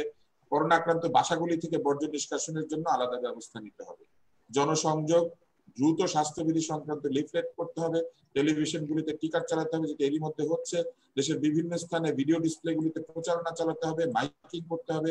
প্রতি এলাকার মসজিদ থেকে নির্দিষ্ট সময় পর পর করোনা সংক্রান্ত তথ্য মাইকে বলতে হবে। ভলান্টিয়ারদের টি শার্ট দেওয়া হবে, যেখানে হাত ধোয়া এবং সামাজিক দূরত্ব ছবি সহ শেখানো থাকবে, অর্থাৎ তার দিকে তাকালেই লোকে হাত দেওয়া শিখে যাবে। সচ্ছলদের জন্য বিতরণ ব্যবস্থা তৈরি করতে হবে, তারা নিজেরা কিনে খাবেন যেহেতু, সেখানে ডিস্ট্রিবিউশন পয়েন্ট তৈরি করতে হবে, হোম ডেলিভারি ব্যবস্থা করতে হবে এবং শহর এলাকায় পাঠাও বা রাইড শেয়ারিং, ফুড ডেলিভারি এইসবের সাহায্য নিতে হবে। চাষাবাদের জন্য ঋণ প্রদান করতে হবে, কেননা করোনা পরবর্তী অর্থনীতি ঘুরে দাঁড়ানোর জন্য 100 ভাগ কৃষি সহায়তা দিতে হবে, ব্যবসা সহায়তা দিতে হবে, এবং আপাতত 3 মাসের জন্য 10% নিচে যে কোনো জমি ট্রান্সফার বন্ধ রাখতে হবে, কারণ এই সময় সস্তায় জমি বিক্রি করে অনেকে ভূমিহীন হয়ে যাবে। ফলে এই আদান প্রদান বন্ধ রেখে বরং তাদেরকে ভূমির বিপরীতে ঋণ গ্রহণ করার সুযোগ সুবিধা দিতে হবে, যাতে কেউ ভূমি বিক্রি করতে, বিশেষ করে যারা অল্প ভূমির মালিক, তারা যেন ভূমি বিক্রি করতে বা বন্ধক দিতে বাধ্য না হন। তারা সরকারের কাছ থেকে স্বল্প সুদে দীর্ঘমেয়াদে ঋণ নিতে পারে। চিকিৎসাতে এবং অন্য সব মিলিয়ে মোট সম্ভাব্য ব্যয় যেটা আমরা হিসাব করেছি সেটি হচ্ছে চিকিৎসার জন্য মোট 10,000 কোটি টাকা, অতিরিক্ত জনবল বাবদ 1,000 কোটি টাকা, যাতায়াত, খাদ্য এবং অন্যান্য 500 কোটি টাকা, মোট 11,500 কোটি টাকা হচ্ছে চিকিৎসার খরচ। গরিবদের খাবারের পেছনে মূল খরচ হবে, সেটি হচ্ছে 43,380 কোটি টাকা মোট 3 মাস যদি আমরা সব গরিবদেরকে খাওয়াই, এবং ভলান্টিয়ারদের বাবদ 1,500 কোটি টাকা, অন্যান্য ব্যয় 3500 কোটি টাকা। মোট রাষ্ট্রের ব্যয় হবে 59,880 কোটি টাকা।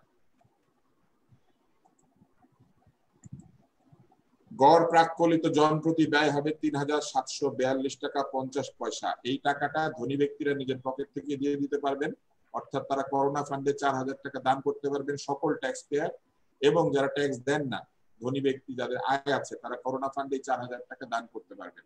আর এই টাকার বাইরে যে টাকাটা সেটা সরকার দিতে পারে। এইভাবে আমরা ধনীদেরকেও বা যাদের সচ্ছলতা আছে তাদেরকে এই কাজে অংশ নিতে উদ্বুদ্ধ করতে পারি, অর্থাৎ নিজের টাকাটা তিনি নিজেই দিয়ে দিতে পারেন 3,742 টাকা।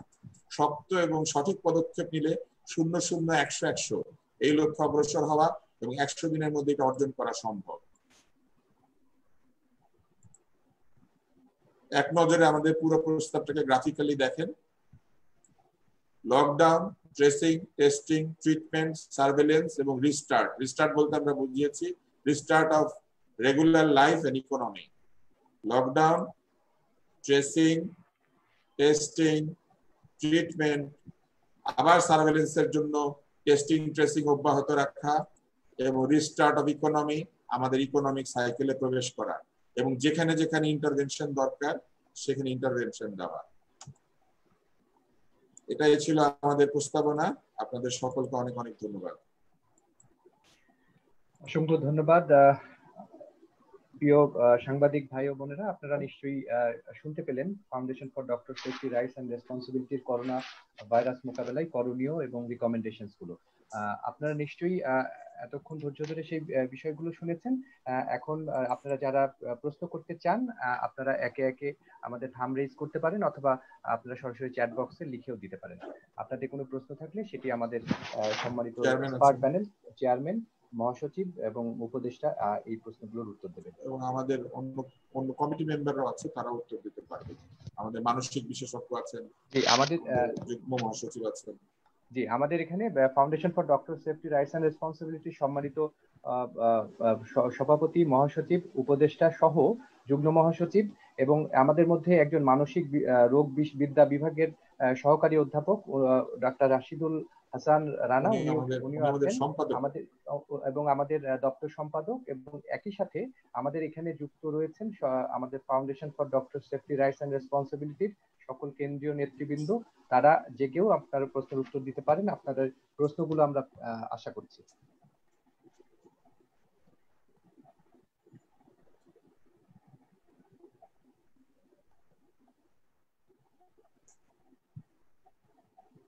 আছে আমাদের ভাইরা কেউ না? ভাইরা গেছে গা?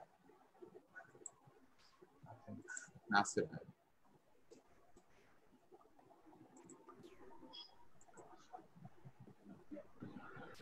আমার মনে হয় সবাইকে যদি একটু আনমিউট করে দাও তাহলে কেউ কোয়েশ্চেন করতে চাইলে করতে পারবেন। শাহেদ ইমরান, ডক্টর শাহেদ ইমরান। জি আরিফ, সবাইকে আনমিউট করে দিলে আমরা মনে হয় সবার প্রশ্নটা শুনতে পারবো। আরিফ আনমিউট করে দাও।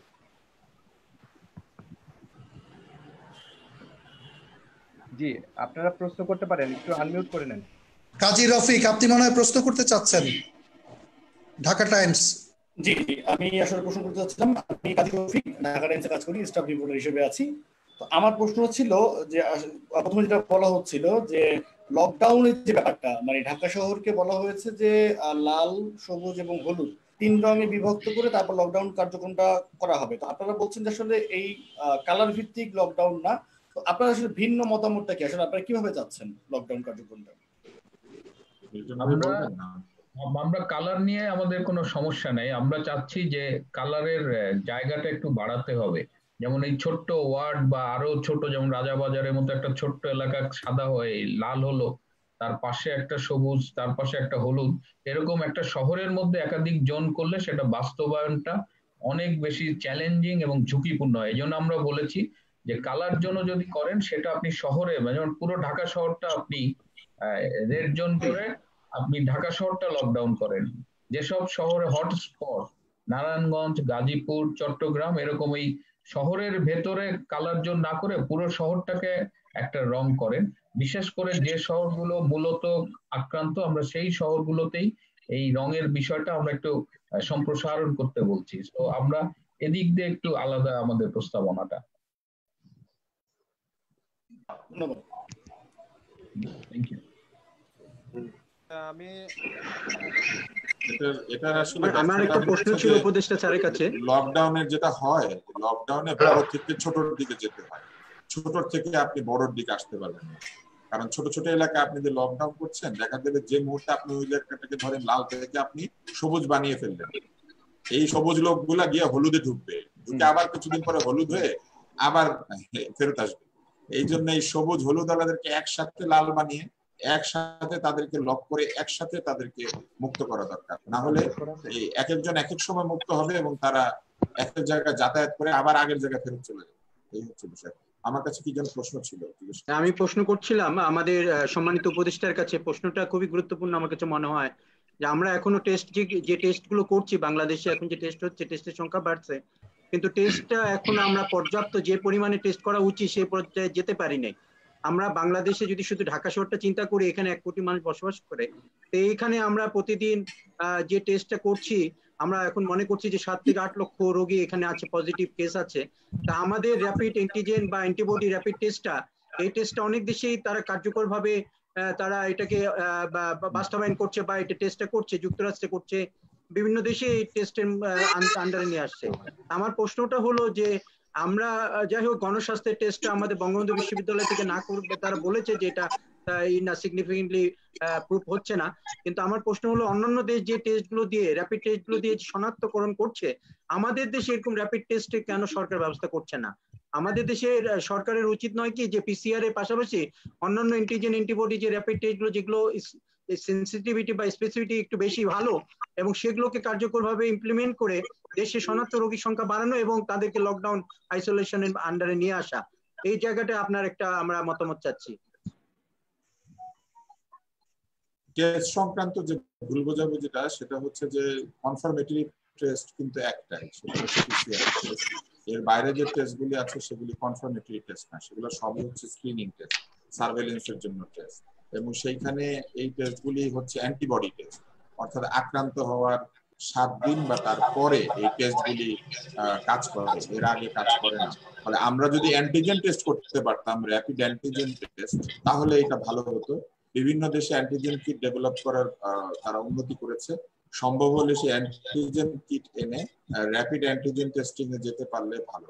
আর তা না হলে কোরিয়া কিংবা অন্য জায়গাতে তারা যে দ্রুত পিসিআর করার ব্যবস্থা করেছে, একসঙ্গে প্রতিদিন 10,000 থেকে শুরু করে আরো বেশি টেস্ট করার যে ব্যবস্থা তারা করেছে, সেই ধরনের ল্যাব বসিয়ে প্রয়োজনে বৈদেশিক সংস্থার সঙ্গে পার্টনারশিপে ল্যাব বসিয়ে পিসিআর টেস্টের সংখ্যা আরো বাড়িয়ে দেওয়া হচ্ছে।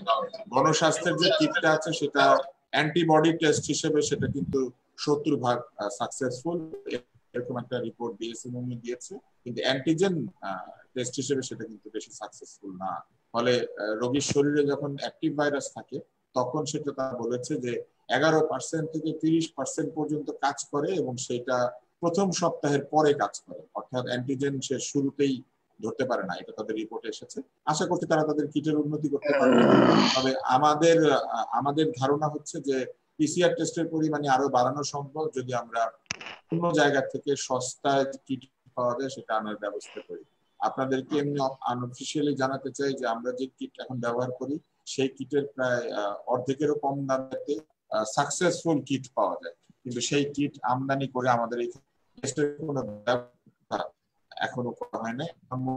হয় যে আমরা যে পরিকল্পনা দিয়েছি সেই পরিকল্পনা অনুযায়ী অনেক টেস্ট করার জন্য আপনি দেখবেন যে আমাদের পাওয়ার পয়েন্ট স্লাইডেও লেখা আছে যে প্রয়োজনীয় কোরিয়ান কিট ব্যবহার করতে হবে। কোরিয়ান কিটের দাম কিন্তু চাইনিজ কিটের চাইতে 3 ভাগের 1 ভাগ প্রায়। জি ধন্যবাদ ডক্টর তুষার। কোরিয়ান কিট আনলে কিন্তু মানে এখন যে টেস্ট আমরা করছি এমনিতেই দামের কারণে এটা ডাবল করে ফেলা সম্ভব ছিল, কারণ আমরা 1 পয়সায় ডাবল টেস্ট করতে পারছি। জি সমাজের সাংবাদিক ভাই বোনেরা যারা প্রশ্ন করতে চান, জি আমি এফডিআরএস কর্তৃপক্ষের যে কেউ প্রশ্নের উত্তর দিতে পারেন। সেটি হচ্ছে যে আপনারা চমৎকার একটি প্রস্তাবনা উপস্থাপন করেছেন। আমার প্রথম প্রশ্ন হচ্ছে যে আমাদের স্বাস্থ্য কর্তৃপক্ষ মন্ত্রণালয় বা অধিদপ্তর থেকে এতদিন পর্যন্ত যেই কার্যক্রমগুলো হাতে নিয়েছে ধীরে সুস্থে রয়েছে, সেইখানে কি কি গলদ ছিল বলে আপনারা মনে করেন? প্রথম প্রশ্ন। দ্বিতীয় প্রশ্ন হচ্ছে যে আপনারা এই প্রস্তাবনাটি দেশের একটা চরম বিপর্যয় মুহূর্তে এসে কেন দিচ্ছেন? আরো আগে কেন এই ধরনের প্রস্তাবনা দিয়ে সরকারকে সহযোগিতা করেননি? এবং তৃতীয় প্রশ্ন, এই প্রস্তাবনাটি আপনারা ইমপ্লিমেন্ট করতে সরকার যদি আপনাদের সহযোগিতা চায়, আপনারা কিভাবে সহযোগিতা করবেন? ধন্যবাদ। কথাই তো শুনতে পাচ্ছি না। প্রথম বলি, এই প্রস্তাবনাটা আমরা এর আগে দায়িত্বশীল ব্যক্তিবর্গকে আমরা মেল করে পাঠিয়েছিলাম। এখন আপনারা যে প্রস্তাবনাটা দেখেছেন এটা কেবলমাত্র এটা একটা সংশোধিত প্রস্তাবনা। আমরা অন্তত 5 জন দায়িত্বশীল ব্যক্তিকে এই প্রস্তাবনাটি মেল করে পাঠিয়েছিলাম। সেই মেলের তারিখ এবং অন্য বিষয়গুলি আছে। আমরা আশা করেছিলাম যে এই প্রস্তাবনা থেকে অনেক কিছুই বাস্তবায়িত হবে। এই প্রস্তাবনার খণ্ড খণ্ড বিভিন্ন অংশ বাস্তবায়িত হয়েছে, কিন্তু এটা একসঙ্গে বাস্তবায়িত না করলে পরে এটা ফলাফল পাওয়া যাবে না। ফলে আপনি দেখেছেন যে লকডাউন হয়েছে কিন্তু লকডাউন শিথিল, কিংবা খাবার দেয়া হয়েছে কিন্তু সেখানে সমন্বিত ব্যবস্থাপনা ছিল না। অর্থ সরাসরি অ্যাকাউন্টে পাঠিয়ে দেওয়া হয়েছে কিন্তু সেটার তালিকাতে আপনারা অভিযোগ করেছেন যে গন্ডগোল ছিল। ফলে এই প্রস্তাবনাটা আমরা কিন্তু আগে দিয়েছি, এখন দিচ্ছি না। আগেও দিয়েছি, এখন আবার সংশোধিত করে বর্তমান পরিস্থিতির সাপেক্ষে আবার উপস্থাপন করেছি। এটা হচ্ছে একটা। আর আরেকটা প্রশ্ন শুরুতে যেটা করেছিলেন সেটা কি গলদ নিয়ে? ও গলদ না, গলদ আমরা বলতে চাই না। আমরা শুধু বলতে চাই যে এক ধরনের অনভিজ্ঞতা হতে পারে এটার কারণ, অথবা এক ধরনের কনফিউশন হতে পারে এটার কারণ। যে কোনো কারণেই হোক, সিদ্ধান্তগুলি অনেক সিদ্ধান্তই সঠিক ছিল কিন্তু সেগুলো অনেক দেরিতে হয়েছে। অনেক সিদ্ধান্ত আংশিকভাবে নেওয়া হয়েছে। যেমন আপনি ছুটি দিয়েছেন কিন্তু গণপরিবহন খোলা রেখেছেন, গণপরিবহন খোলা রেখেছেন কিন্তু গার্মেন্টস শ্রমিকদেরকে আসতে দিয়েছেন। এরকম সমন্বয়হীনতার কারণে অনেক ভালো সিদ্ধান্ত কিন্তু ব্যর্থ হয়ে গেছে। আমি বলবো যে এই গলদের সবচেয়ে বড় যে জায়গাটি ছিল সেটি হচ্ছে স্বাস্থ্য ব্যবস্থাপকদের ত্রুটি। স্বাস্থ্য ব্যবস্থাপকদের সামনে থেকে নেতৃত্ব দিয়ে সকলকে তাদের ওই নির্দেশগুলি উপদেশকে রাজি করানোর যে জায়গাটি, আমি বলবো যে সেখানে একটা ক্রাইসিস ছিল। তারা অগ্রসর হয়ে কাজটা করেন নাই। আমাদের মনে হয়েছে যে স্বাস্থ্য ব্যবস্থা প্রতি না থেকে রিঅ্যাক্টিভ ছিল। এটাই হচ্ছে সমস্যা। আমরা গলদ বলতে চাই না, আমরা বলতে চাই যে এটা হচ্ছে এক ধরনের সমন্বয়হীনতা এবং এক ধরনের ম্যানেজমেন্ট ফেলিওর, ব্যবস্থাপনার ত্রুটি। আরেকটি প্রশ্ন এর সাথে যুক্ত ছিল, সরকার যদি এই মুহূর্তে আপনাদের এফডিএসআর এর কাছে সহায়তা চায় তাহলে এফডিএসআর কিভাবে সেই সহায়তাগুলো করবে? না, সরকারের সহায়তা চাওয়ার কিছু নাই। আমরা তো সবাই সরকারের, ফলে সরকার যার কাছে যা চাবে আমরা সেটা দিতে বাধ্য। আমরা কিভাবে সহায়তা করতে পারি? আসলে আমরা পারি হচ্ছে সারা পৃথিবীতে আমাদের যে জনস্বাস্থ্য বিশেষজ্ঞরা আছেন তাদের সরাসরি আমরা সরকারি কমিটির সঙ্গে যুক্ত করে দিতে পারি। আমরা আমাদের যে ডাক্তাররা আছেন তাদেরকে অনেককে যারা সরাসরি কোভিড ট্রিটমেন্টে জড়িত নন তাদেরকে আমরা স্বেচ্ছাসেবী হিসেবে বিভিন্ন দায়িত্বে নিয়োজিত করতে পারি। আমাদের অনেক তরুণ আছেন সংগঠক, তাদেরকে আমরা এখানে সম্পৃক্ত করতে পারি। আমরা বিভিন্ন লেভেলে কাজ করতে পারি। এফডিএসআর এর যারা সদস্য তারা তো সবাই যার যার ক্ষেত্রে বিভিন্ন কাজে নিয়োজিত আছেন। যার যার অভিজ্ঞতা কাজ থেকে যে কোনো ধরনের সহায়তা সরকার চাইবেন। ফলে এটা আলাদা করে কোনো বিষয় না। যেমন আমাদের চেয়ারম্যান আছেন জনস্বাস্থ্য বিশেষজ্ঞ, তাকে যদি সরকার বলেন যে এসে ইউনিভার্সিটিতে পড়াও, উনি তো সেটাই করতে রাজি আছেন।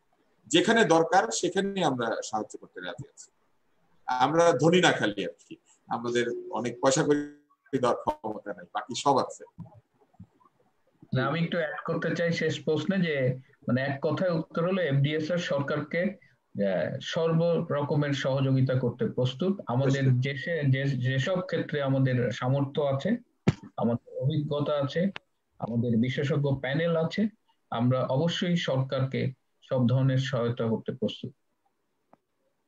জি, রাশেদ রাব্বি, আপনি কি কোনো কিছু যুক্ত এখানে করবেন? আমরা বিদেশি যারা আছেন, আমাদের অনেক ডাক্তার আছেন, সদস্য আছেন যারা বিদেশে বিশ্ববিদ্যালয়ে কাজ করেছেন, অন্য দেশের মহামারী কাজ করেছেন, ঔষধ কোম্পানিতে কাজ করছেন, যে কোনো জায়গাতে যে কোনো ধরনের সাহায্য আমাদের যোগ্যতা অনুযায়ী আমরা সকলেই সেটা করতে প্রস্তুত। জি, জনাব রাশেদ রাব্বি, আপনি কিছু যুক্ত করবেন কিনা? না, ধন্যবাদ আপনাদের। জি, আপনাকে ধন্যবাদ রাশেদ ভাই। আপনাকে জি ধন্যবাদ। এখানে যারা আছেন আপনারা নিজেরাই কিন্তু আনমিউট করে প্রশ্ন করতে পারেন, আপনাদের সবাইকেই আনমিউট করা আছে। আর আরেকটা বিষয় একটু সহযোগিতা চাই, প্রশ্ন না, সেটা হচ্ছে যে আপনাদের এই যে মূল বক্তব্য যেটা চেয়ারম্যান সাহেব পাঠ করেছেন এবং উপদেষ্টা সাহেব যে পাওয়ার পয়েন্ট প্রেজেন্টেশন দিয়েছেন আমাদের রিপোর্ট করার জন্য, এগুলো যদি আপনারা একটু সরবরাহ করতেন ইমেইলে। আমরা সরবরাহ করব, আমাদের প্রেস পাবলিসিটি সেক্রেটারিয়েট থেকে আপনাদের সবাইকে এটি সরবরাহ করা হবে। জি, অবশ্যই আপনাদেরকে সব রকম সহযোগিতা করা হবে। তারপরেও যদি কোনো রকমের প্রয়োজন, কোনো তথ্য দরকার হয়, আমরা ব্যক্তিগত পর্যায়েও আপনাদেরকে সহযোগিতা করার জন্য রাজি আছি। জি, সৈকত ভৌমিক, আপনি কোনো প্রশ্ন করতে চান কিনা?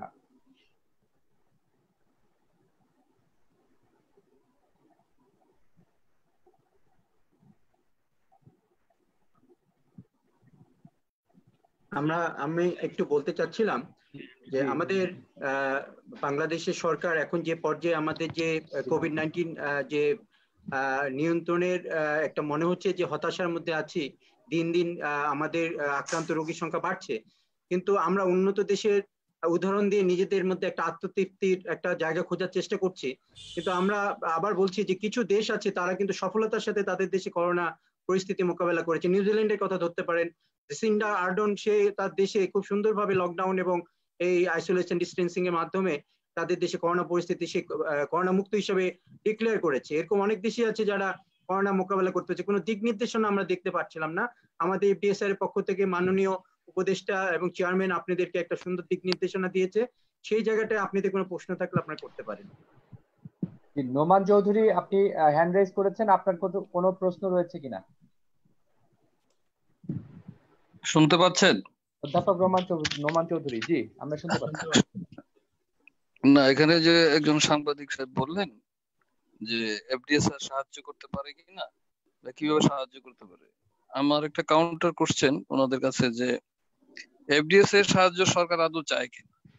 কারণ আমরা দীর্ঘ 1 বছর যাবত বিভিন্ন ধরনের উপদেশাবলী এবং বিভিন্ন ধরনের প্রোগ্রাম সেট করে যে এভাবে হলে করোনা হবে বা বিভিন্ন স্বাস্থ্য ব্যবস্থা আমরা বিভিন্ন উপদেশ দিয়েছি, কিন্তু এ পর্যন্ত তো সরকারের পক্ষ থেকে কোনো সারা শব্দ ওইভাবে আমরা পাচ্ছি না যে কিভাবে সরকারকে বা স্বাস্থ্য ব্যবস্থাকে ঢেলে সাজানোর জন্য আমরা প্রস্তাব দিতে পারি বা আমাদের প্রস্তাবগুলা সেভাবে আপনারা সাংবাদিকরা, সম্মানিত সাংবাদিক যারা আছেন, আপনারা কিভাবে সরকারকে বা সরকারের উচ্চ মহলে বিশেষ করে স্বাস্থ্য ব্যবস্থার বিষয়গুলিতে আমরা যেভাবে অ্যাড্রেস করতেছি সেগুলো সবগুলি না হোক, অন্তত আজকের যে 2টা ইস্যু, করোনা ইস্যু এবং নিরাপত্তার ইস্যু, যে নিরাপত্তার ইস্যুটা এখন আমাদের ডাক্তারদের জন্য একটা বার্নিং হয়েছে, একজন চিকিৎসককে মেরে ফেলেছে, এই ব্যাপারে আমাদের যে সমস্ত প্রস্তাব আছে সেগুলো আপনারা সরকারের সংশ্লিষ্ট মহলে আপনারা প্লেস করতে পারেন কিনা, so that we can contribute. জি, ধন্যবাদ নোমান চৌধুরী। এই প্রশ্নে কেউ কি উত্তরে যাবেন কিনা? রাশেদ রাব্বি। আমি ধন্যবাদ বলি যে আমার বক্তব্যের প্রেক্ষিতে উনি প্রশ্নটি করেছেন। প্রথম বিষয় হচ্ছে যে যেহেতু এফডিআরএস একটি 100 দিনের প্রস্তাব, এফডিএস এর একটি 100 দিনের প্রস্তাব দিয়েছে এবং আজকে গণমাধ্যমকে জানানো হয়েছে এই প্রস্তাবনাটি দেখার জন্য। গণমাধ্যমের কাজই সরকারের দৃষ্টি আকর্ষণ করা, গণমাধ্যমের বিষয়গুলো তুলে ধরা। সেই জায়গা থেকে প্রশ্নটি করা ছিল যে আপনারা কি শুধু প্রস্তাবনা দিয়ে বসে থাকবেন নাকি সরকার যদি এরপরে ইমপ্লিমেন্টেশনে, কারণ সরকারের একাধিক কমিটি আছে, আপনারা জানেন, কোভিড সংক্রান্ত উপদেষ্টা কমিটি, কারিগরি কমিটি, এই কমিটি সেই কমিটি, কমিটির কোনো শেষ নেই। জি, তারা পরামর্শ দিচ্ছে এবং সেখানে অনেক প্রখ্যাত চিকিৎসক, জনস্বাস্থ্য বিশেষজ্ঞরা আছেন, তারা বলছেন যে আমরা আমাদের প্রস্তাব দিচ্ছি, ওনারা শুনছেন না, ইত্যাদি ইত্যাদি। কিন্তু সরকার এখন এমন একটা পর্যায়ে আছে যে এফডিআরএস এর এই প্রস্তাবটা তারা গ্রহণ করতে পারে, এমন একটা চমৎকার এবং সুগঠিত প্রস্তাব, যদিও বিস্তারিতভাবে দেখিনি, কিন্তু জনাব আব্দুল নূর তুষার যেভাবে ব্যাখ্যা করেছেন তাতে মনে হচ্ছে যে এই প্রস্তাবটা এই সময়ের জন্য বাংলাদেশের গ্রহণ করা খুবই গুরুত্বপূর্ণ।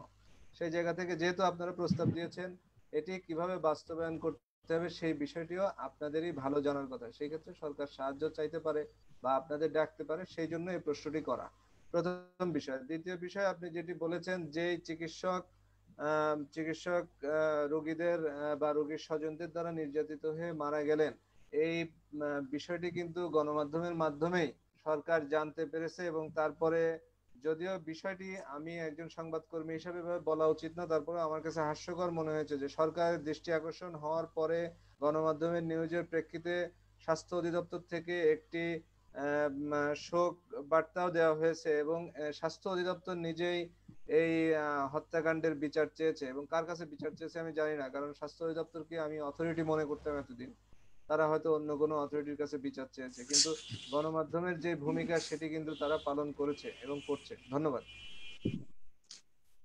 ধন্যবাদ রাব্বি ভাই। আমরা বরাবরই এফডিএসআর যে জন্মের পর থেকে বরাবরই প্রচার মাধ্যম এবং মিডিয়ার যে সহায়তা পেয়েছে, আমরা সব সময় কৃতজ্ঞতার সাথে সেটা স্মরণ করেছি। এবং একটা জিনিস আপনাকেও আমি ধন্যবাদ দেব বিশেষ করে, যে একটা জিনিস, যে মাঝখানে ডাক্তার এবং সাংবাদিকদের মাঝখানে এক সম্পর্ক, একটা দূরত্ব তৈরি হয়েছিল, আমরা মনে হয় যে আমরা উভয় পক্ষ কাজ করে এই দূরত্বটা এখন অনেক কমিয়ে এনেছি। তো এই সম্মেলনের মাধ্যমে আবারও বাংলাদেশের মিডিয়া এবং আপনাদের সবাইকে আমরা একটু ধন্যবাদ জানাচ্ছি আমাদের সাথে এবং পাশে থাকার জন্য। আমি একটু যুক্ত করতে চাই এখানে, আপনারা যে আসলে যে প্রস্তাবটা করেছেন যে আসলে জনপ্রতি আপনার করোনা চিকিৎসার খরচ হবে ৩,৭৪২ টাকা ৫০ পয়সা। তো আমি আসলে ব্যক্তিগতভাবে গতকালকে একটা জিনিস দেখলাম, সেটা হচ্ছে প্রাইভেটলি যারা কোভিড-19 টেস্ট করাচ্ছে, বাসা থেকে এসে স্যাম্পল নিয়ে যাচ্ছে, আবার রিপোর্টটা বাসা দিয়ে যাচ্ছে, তাদের ক্ষেত্রে খরচ পড়ছে ৪,৫০০ টাকা শুধু টেস্টের ক্ষেত্রে। আর আপনাদের প্রস্তাবনা বলা হচ্ছে যে, বুঝতে পেরেছেন, জিনিসটা বোঝেন নাই। জি জি, আমরা ১৬ কোটি জনগণকে যে ভাগ করেছি, যখন যখন আপনারা স্বাস্থ্য খাতের বাজেট ছাপেন, তখন আপনারা যেমন লেখেন যে জনপ্রতি স্বাস্থ্য খাতের ব্যয় বরাদ্দ করা হয়েছে, আমরা রোগী প্রতীক বলি নাই, কিন্তু আমরা বলেছি টোটাল ওভারঅল জনসংখ্যা। যে আসলে ওই হিসাবে আপনাদের কস্ট লেভেলটা কিন্তু খুব বেশি না, মানে আমরা যদি ধরি যে রোগী কি পরিমাণ আক্রান্ত হবে, সেক্ষেত্রে কস্ট লেভেলটা খুব বেশি না। এবং যারা স্বাবলম্বী আছেন তারা হয়তো এটা ব্যক্তিগতভাবে বহন করতে পারবেন, যারা স্বাবলম্বী নাই সেটা আসলে সরকার বহন করলো। তো প্রস্তাবনাটা ওভারঅল আমার কাছে মনে হয় ঠিক আছে। তো এখন আসলে সরকারের কিভাবে দৃষ্টি আকর্ষণ করবেন, অথবা আমরা আমাদের জায়গা থেকে ওভারঅল আমাদের দায়িত্বটা পালন করছি, অথবা সেটা ওভার করে যাব, কিন্তু আসলে সরকার দৃষ্টি আকর্ষণের মূল হয়তো দায়িত্বটা আপনাদেরই, এটা আসলে আমাদের মনে হয়। এবং মিডিয়া আপনাদের সাথে ছিল, আছে, কারণ আমরা মানে সরকারের দৃষ্টি আকর্ষণ করাটাই আমাদের কাজ। আচ্ছা, আমার ছোট একটা প্রশ্ন ছিল, সেটা হচ্ছে আমি একটা জিনিস দেখলাম, সেটা হচ্ছে ঢাকা শহরে যে বস্তিগুলো আছে, ডক্টর আব্দুল তুষার, প্রশ্নটা আপনার কাছে, যে ঢাকা শহরে যতগুলো বস্তি আছে, আমরা আসলে বস্তিগুলো ঘুরেছি, আমি ব্যক্তিগতভাবে ঘুরেছি, তো বস্তিতে জনসংখ্যাগুলো বা মানুষের যে বসবাসটা, সেটা খুব মানে মানে ঘিঞ্জি একটা পরিবেশ। এবং ঢাকাতে আপনার যে বিহারি পল্লী আছে, বিহারিরা যেখানে বসবাস করে, বিহারি ক্যাম্পগুলো, সেখানে আসলে খুব ঘিঞ্জি পরিবেশ। জেনেভা ক্যাম্পে আমরা দেখেছি যে মাত্র 2 জন কোভিড-19 আক্রান্ত হয়েছে, এবং ঢাকা শহরে অন্য কোনো বস্তিতে এখন পর্যন্ত করোনা আক্রান্ত হওয়ার কোনো খবর নেই। মানে এই বিষয়টিকে আসলে আপনারা কিভাবে দেখেন? না, আপনি করোনা আক্রান্ত হওয়ার খবর নাই না, আসলে বস্তির মানুষ অন ডিমান্ড টেস্টে যায় না। বস্তির মানুষ যখন তার জ্বর কাশি কিছু হচ্ছে, সে কিন্তু গিয়ে নিজে ডিমান্ড করে টেস্ট করে না, ফলে টেস্ট হচ্ছে না বলে তার জ্বর কাশি যা সুস্থ হওয়ার হয়ে যাচ্ছে, আর কেউ মরে গেলে আমরা খবর পাচ্ছি না। এই জন্য আমাদের বস্তির বিষয়ে আলাদা পরিকল্পনা আছে। আমি আপনাদেরকে শুধু একটা সহজভাবে বলি, ঢাকা শহরের এই স্লামগুলি, এগুলো আইডেন্টিফাইড স্লাম, প্রত্যেকটি স্লামকে এক একটি এনজিও, মানে বিভিন্ন এনজিও কাজ করে, এক একটি এনজিওর অধীনে দিয়ে এই প্রতিটি স্লামের কে ওই রেড জোন অরেঞ্জ জোনের মতো রোগ মুক্ত করার টার্গেট দিয়ে দিতে হবে, যে এটি একটি স্বাস্থ্যকর বস্তি, এখানে কোনো রোগ নাই, এখানে নতুন কেউ ঢুকবে না, এখানে যারা আছে তারা বাইরের থেকে রোগ আনবে না। ফলে এই সিস্টেমে যদি আমরা বস্তিটাকে আনতে পারি তাহলে আপনি দেখবেন যে মানুষ ঘিঞ্জি হলে এটা একটা অসুবিধা যে রোগ ছড়ায়, কিন্তু আপনার যদি কোনো রোগ না থাকে ওই বস্তির মধ্যে তাহলে তো ঘিঞ্জি হলে কোনো অসুবিধা নাই। আরেকটা বিষয় হচ্ছে বস্তির মধ্যে পানি সরবরাহ এবং হাত ধোয়ার ব্যবস্থা, এই বিষয়গুলি বৈজ্ঞানিক পদ্ধতিতে তাদেরকে করে দিতে হবে। একটা বিষয় কিন্তু মনে রাখবেন, আমাদের যত স্বাস্থ্য খাতের যত অর্জন সব কিন্তু বস্তি দিয়ে। আপনি ওইখানে গিয়ে টিকা খাওয়াইছেন, ওইখানে গিয়ে পোলিও খাওয়াইছেন, ওখানে গিয়ে আপনি প্রসূতি সেবা দিচ্ছেন, এবং ওইখানে যখন দিচ্ছেন পরে বস্তির লোকজনই কিন্তু সবার আগে এই স্বাস্থ্য সেবাটা গ্রহণ করে এবং শিখে যায়, কারণ তারা জানে যে তাদের বাঁচার জন্য আসলে আর কোনো উপায় নেই, টাকা নাই। বলে তাদেরকে কিছু শিখালে তারা সাথে সাথে শিখে। বরং আমাদের প্রবলেম আছে, আমরা যারা ধনী আমরা বলি যে এই মাস্ক দিলে আমার শ্বাসকষ্ট হয়, ওইটা করলে আমার ভাল লাগে না, এই হাসপাতালে যাবো না, ওই হাসপাতালে। বলে আমি মনে করি যে বাংলা ঢাকা শহর বিশেষ করে এবং ঢাকা চট্টগ্রামের মতো বড় শহরগুলিতে স্লামগুলি কিন্তু আইডেন্টিফাই। সেকেন্ড হচ্ছে অনেক স্লামে গার্মেন্টস কর্মী থাকে, আমাদের গার্মেন্টস ব্যবসায়ীদেরকে বলা উচিত গার্মেন্টস কর্মীদের এই স্লামগুলিকে তারা যেন বিনিয়োগ করেন এবং করে এই স্লামগুলিকে স্বাস্থ্যকর একটা পরিবেশের মধ্যে নিয়ে আসে। এটা কিন্তু সম্ভব, এবং বস্তিতে আক্রান্তের পরিমাণ কম না আসলে। বস্তিতে আমার ধারণা যে সবচেয়ে আগে আক্রান্ত হয়ে গেছে লোকজন, হয়ে 80% মতো সুস্থ হয়ে গেছে। তাহলে আপনারা এখন বস্তিতে গেলে আর রোগী পাচ্ছেন না, এবং পাশাপাশি বস্তিতে কোনো টেস্টিংও হয় না। জ্বর কাশি হয়েছে, সর্দি হয়েছে, বস্তির মধ্যেই থাকছে 12-13 দিন 14 দিন, কেসে টেসে সুস্থ হয়ে গেছে। এটা হয়েছে ঘটনা, যেটা স্বাভাবিকভাবেই ঘটবে। আপনার 1 লাখ লোক বস্তিতে থাকবে। দ্বিতীয় হচ্ছে বস্তিতে বৃদ্ধ জনসংখ্যা কম। বস্তিতে যারা থাকে তারা সবাই কর্মক্ষম। বস্তিতে কিন্তু আপনার অনেক বেশি বয়সী লোক থাকে না নর্মালি, কারণ বয়সী লোকরা গ্রামে থাকে, গ্রামের লোকটা শহরে এসে বস্তিতে থেকে কাজ করে, মা বাবা গ্রামে, এরকম। কিন্তু বস্তিতে যারা আছে সবাই শারীরিক ভাবে সক্ষম ব্যক্তি, ফলে এদের মধ্যে কিন্তু আপনার মৃত্যুর হার কম হবে, এটা হচ্ছে স্বাভাবিক। এই কারণে আমরা বস্তিগুলোতে আমরা আক্রমণের তীব্রতাটা টের পাচ্ছি না। আপনি যদি এখনই বস্তিতে একটা সার্ভে করেন তাহলে দেখবেন যে আমাদের কথা অনেকগুলি সত্যি প্রমাণিত হবে। এটা আমাদেরটাও সার্ভে বেসড না, এটা হাইপোথেটিক্যাল। আমাদের কমিউনিটি মেডিসিন, পাবলিক হেলথের যে নলেজ, সেই নলেজ থেকে আমরা বলছি। জি ধন্যবাদ সৈকত ভৌমিক, আপনি আপনার হ্যান্ড রেজ করেছেন, আপনি প্রশ্নটি করুন। 30 দিন সৈকত ভৌমিক। জি সৈকত ভৌমিক শুনতে পাচ্ছেন? আপনি হ্যান্ড রেজ করেছেন, আপনি একটি কোশ্চেন করতে চান? জি সৈকত ভৌমিক, আপনাকে, জি শুনতে পাচ্ছেন সৈকত ভৌমিক? হ্যাঁ, সৈকত কানেক্ট হয়েছে। জি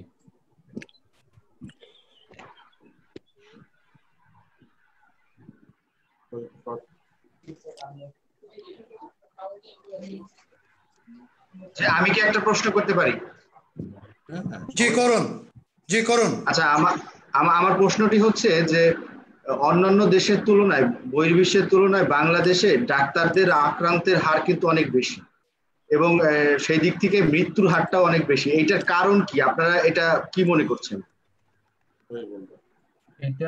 এটার কয়েকটা কারণ আমরা ধারণা করছি। প্রথমেই যে ডাক্তারদের যে ব্যক্তিগত সামগ্রী দেওয়া ছিল, পার্সোনাল প্রোটেক্টিভ ইকুইপমেন্ট বা পিপিই, তার নিম্নমানের ছিল, এবং এর কারণে বেশ কিছু ডাক্তার আক্রান্ত হয়েছে এবং মারা গেছে। দ্বিতীয় যে ব্যবহারেরও কিছু নিয়ম আছে, যে কেউ যে কোনো ভাবেই এটা ব্যবহার করতে পারে না, এবং সেই ব্যবহারের জন্য একটা প্রশিক্ষণ দেওয়া দরকার ডাক্তারদের।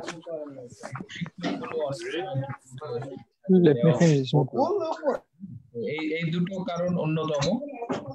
কিছু কারণ আছে, আমাদের তুষার বলতে পারো। তো এই কারণে ডাক্তারদের মৃত্যু হারটা বাংলাদেশে অন্যান্য দেশের তুলনায় বেশি। ডাক্তারদের প্রথম যে সমস্যাটা হয়েছে সেটি হচ্ছে যে 3 ভাবে আসলে ডাক্তাররা আক্রান্ত হচ্ছেন এখন। প্রথমত মানহীন বা মানসম্মত নয় এমন পিপি এবং মাস্কের কারণে, কারণ বাজারে এক হচ্ছে সরবরাহ। আপনারা জানেন যে মানহীন অনেক মাস্ক এবং পিপি গিয়েছিল, এবং পরবর্তীতে বাজার থেকে তারা যে মাস্ক এবং পিপি সংগ্রহ করছেন অনেকে, ডাক্তাররা কিন্তু সব পিপি মাস্ক সরবরাহ পাচ্ছেন না। তারা ব্যক্তি পয়সা দিয়ে যেটা কিনছেন সেটাও কিন্তু মানসম্মত পাচ্ছেন, কেননা আমাদের এখানে মানসম্মত পিপি বাছাই করা বা সার্টিফাইড পিপি কোথাও পাওয়া যাবে এরকম কোনো নির্দিষ্ট জায়গা নাই। এটা সবচেয়ে ভালো হইতো যদি ডিজি অফিস এবং আমাদের যে সারা বাংলাদেশের যে স্বাস্থ্য নেটওয়ার্ক এখানে যদি মানসম্মত পিপি বিক্রির জন্য রাখা হতো। ডাক্তাররা, সরকারি ডাক্তাররা যারা কোভিডে কাজ করবে তারা ফ্রি পাবে, কিন্তু অন্য ডাক্তার বা স্বাস্থ্যকর্মী যদি নিজের প্রয়োজনে সেটা সংগ্রহ করতে চান প্রতিদিন তার আইডি দেখিয়ে তার জন্য একটি করে পিপি কিনতে হবে এভরিডে, ডিসপোজেবল পিপি হলে এরকম একটা ব্যবস্থা থাকা উচিত ছিল, সেটা কিন্তু নাই। ফলে বিভিন্ন জায়গা থেকে ফেসবুক থেকে পিপি সংগ্রহ করা, এটা হলে তো আপনারা বুঝতেই পারছেন যে মান ঠিক থাকবে না। দ্বিতীয় হচ্ছে ট্রেনিং, পিপি পড়ার যে ট্রেনিংটা এটা আসলে ভার্চুয়ালি দেওয়া সম্ভব। আপনি একটা মাস্ক ফিট কিভাবে করতে হয়, মাস্ক ফিটিং, পিপি পরে সে পিপিটা কিভাবে ডনিং এবং ডফিং, ডনিং মানে হচ্ছে পরা, ডফিং মানে হচ্ছে খুলে ফেলা, এটা যদি আপনাকে কেউ দাঁড়িয়ে থেকে আপনাকে পরিয়ে টেস্ট না করায়, এখানে ভুল ত্রুটি থেকে যেতে সবার পক্ষে ভিডিও দেখে একইভাবে জিনিসটা শেখা এটা সম্ভব না। তাহলে পৃথিবীতে হাতে কলমে কিছু করতে হইতো না, সব ভিডিও দেখলে শিখে যেত। ভিডিও হচ্ছে একটা প্রসেস সম্পর্কে আমাকে ধারণা দেয় এবং আমি হাতে কলমে শেখার পর আমি যদি ভিডিওটা বারবার দেখি তাহলে আমার ওই ভুল ত্রুটি যদি কিছু থাকে আমার মনে পড়বে। কিন্তু শুধু ভিডিও দেখে একটা পিপি জীবনে টাচ না করে কারো পক্ষে ওই পিপিটা পড়া শেখাটা এত সোজা না। এবং যারা মেডিকেল কলেজে পড়েছেন তারা জানেন আমাদেরকে গ্লাভস পরা শেখানো হয় নন টাচ টেকনিকে, এটা কিন্তু প্রথম দিন শিখতে পারে না ছেলেমেয়েরা। এবং প্রতিদিন ওটির সময় আমরা যখন শিখতাম আমাদেরকে ওয়াশ নেওয়ার সময় একজনকে দাঁড়িয়ে থাকতেন, আমাদের সিএফ বা আমাদের রেজিস্ট্রার দাঁড়িয়ে থেকে, আরএস দাঁড়িয়ে থেকে আমাদেরকে দেখতেন ঠিক মতো ওয়াশ নিচ্ছে কিনা এবং ওয়াশ পারফেক্ট হচ্ছে কিনা। এটা হ্যাঁ, এই সুপারভাইজিং এর ভিতর দিয়ে পিপি পড়া শিখতে হয়, এটা হচ্ছে একটা। তৃতীয় হচ্ছে ডাক্তার যখন সারাদিন কাজ করে ক্লান্ত হয়ে যায়, একটা ক্লান্ত লোক করে কি ভুল করে, তার মধ্যে তাড়াহুড়া থাকে, পরিবারের কাছে ফেরা, খিদা লেগেছে, হয়তো বাথরুমে যাবে, হ্যাঁ পিপি পড়লে কিন্তু বাথরুমে যাওয়া যায় না, অনেকক্ষণ ধরে বাথরুম আটকে বসে থাকে, দেখা যায় তখন সে তাড়াহুড়া করে ভুলভাবে পিপিটা খুলে ফেলে। এই জন্য নিয়ম হচ্ছে পিপি ডফিং এর এরিয়াটা এটা আলাদা থাকতে হয় এবং সেখানে একজন লোক বসে থাকতে হয়, সেই লোক যারা পিপি খোলে তাদেরকে অবজার্ভ করবে এবং ভুল করতে নিলে বাধা দিবে, বলবে এইভাবে করবে না, এইভাবে করো। এটাও নাই, এটা হচ্ছে একটা অংশ। আর দ্বিতীয় অংশটা হচ্ছে আমাদের এখানে যখন এই কোভিড ছড়িয়ে পড়লো বহু রোগী এবং এখনো বহু রোগী কোভিড গোপন করে ডাক্তারের কাছে যাচ্ছে এবং গোপন করে ডাক্তারের কাছে যাওয়ার ফলে ডাক্তার সঠিক প্রতিরক্ষা ব্যবস্থা না নিয়েই অনেক সময় তাকে অ্যাটেন্ড করছেন।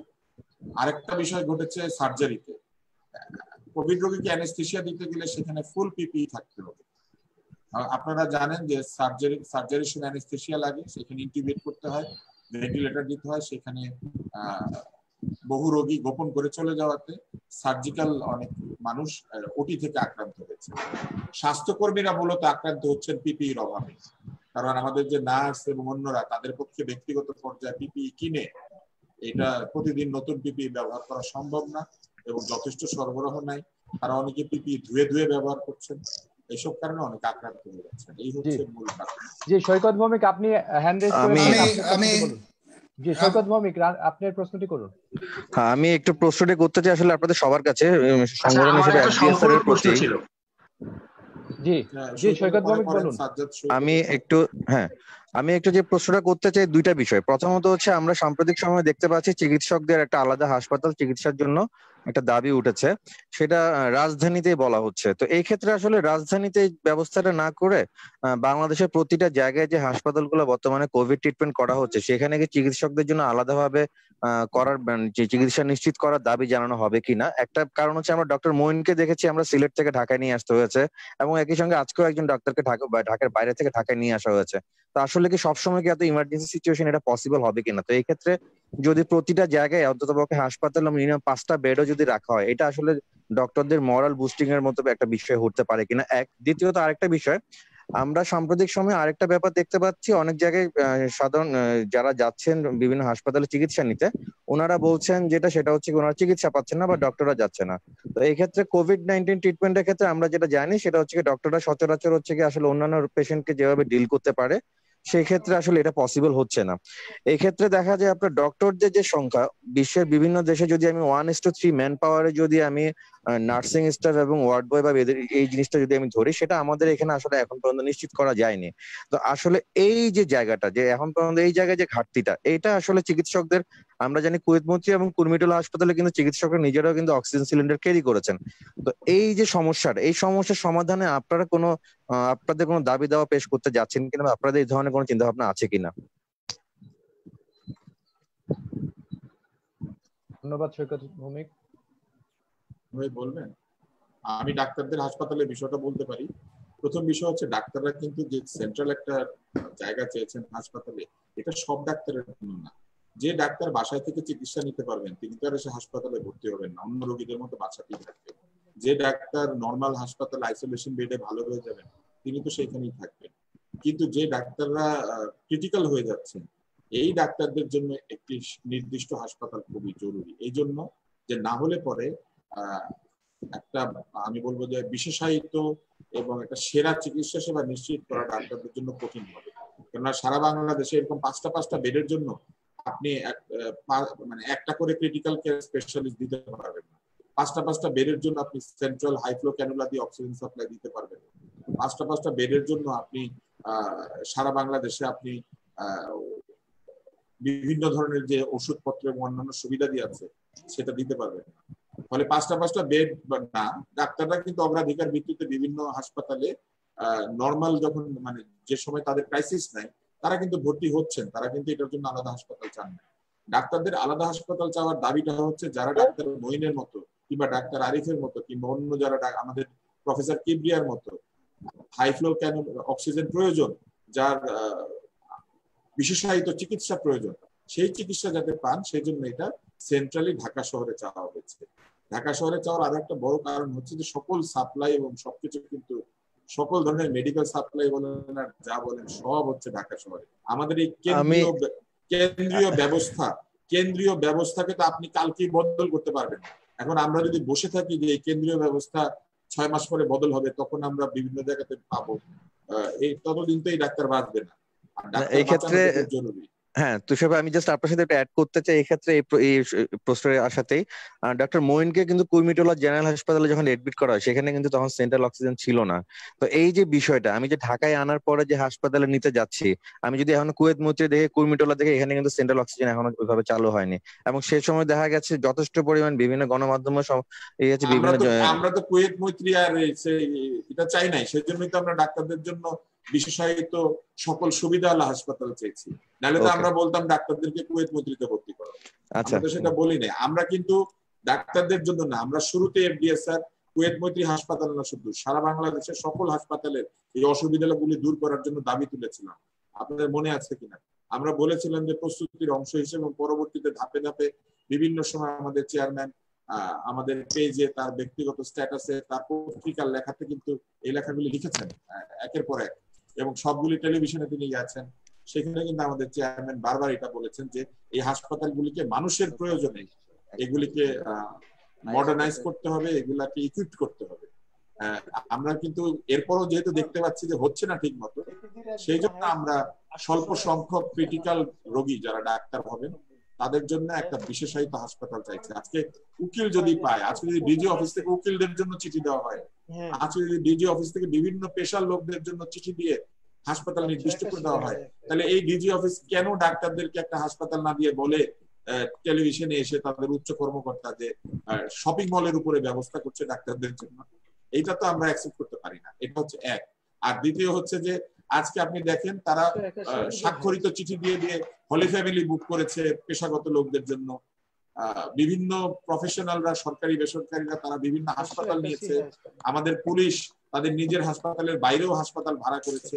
তাহলে রাষ্ট্র যখন বেসরকারি হাসপাতালগুলি ভাড়া করলো, সেই সময় কেন ডাক্তারদের জন্য একটা ভালো হাসপাতাল ভাড়া করলো? ডিজি অফিসের কি অর্থ নাই? মাননীয় প্রধানমন্ত্রী তো তাদেরকে অর্থ দিয়েছেন ডাক্তারদের জন্য। মরে গেলে প্রণোদনা টাকাও তো আছে, সেইখান থেকে কিছু টাকা দিয়ে তো হাসপাতালে ব্যবস্থা করা যায়। তাহলে তো প্রণোদনার টাকা মৃত্যুর পরে দিতে হয় না, ডাক্তারকে বাঁচিয়ে রাখতে পারে। আমি একটু বলতে চাই, এখানে কথা বলতে চাই। জি ডক্টর শেখ আব্দুল আল মামুন। জি মহাসচিব স্যার বলেন। জি, শোনা যাচ্ছে আপনাকে। সৈকত যেই কথাটি বলেছেন, আসলে আমাকে এখনো সেই আমার গভীর রাতের মেসেজটি আমাকে, SMS-টি আমাকে এখনো খুবই পীড়া দেয়।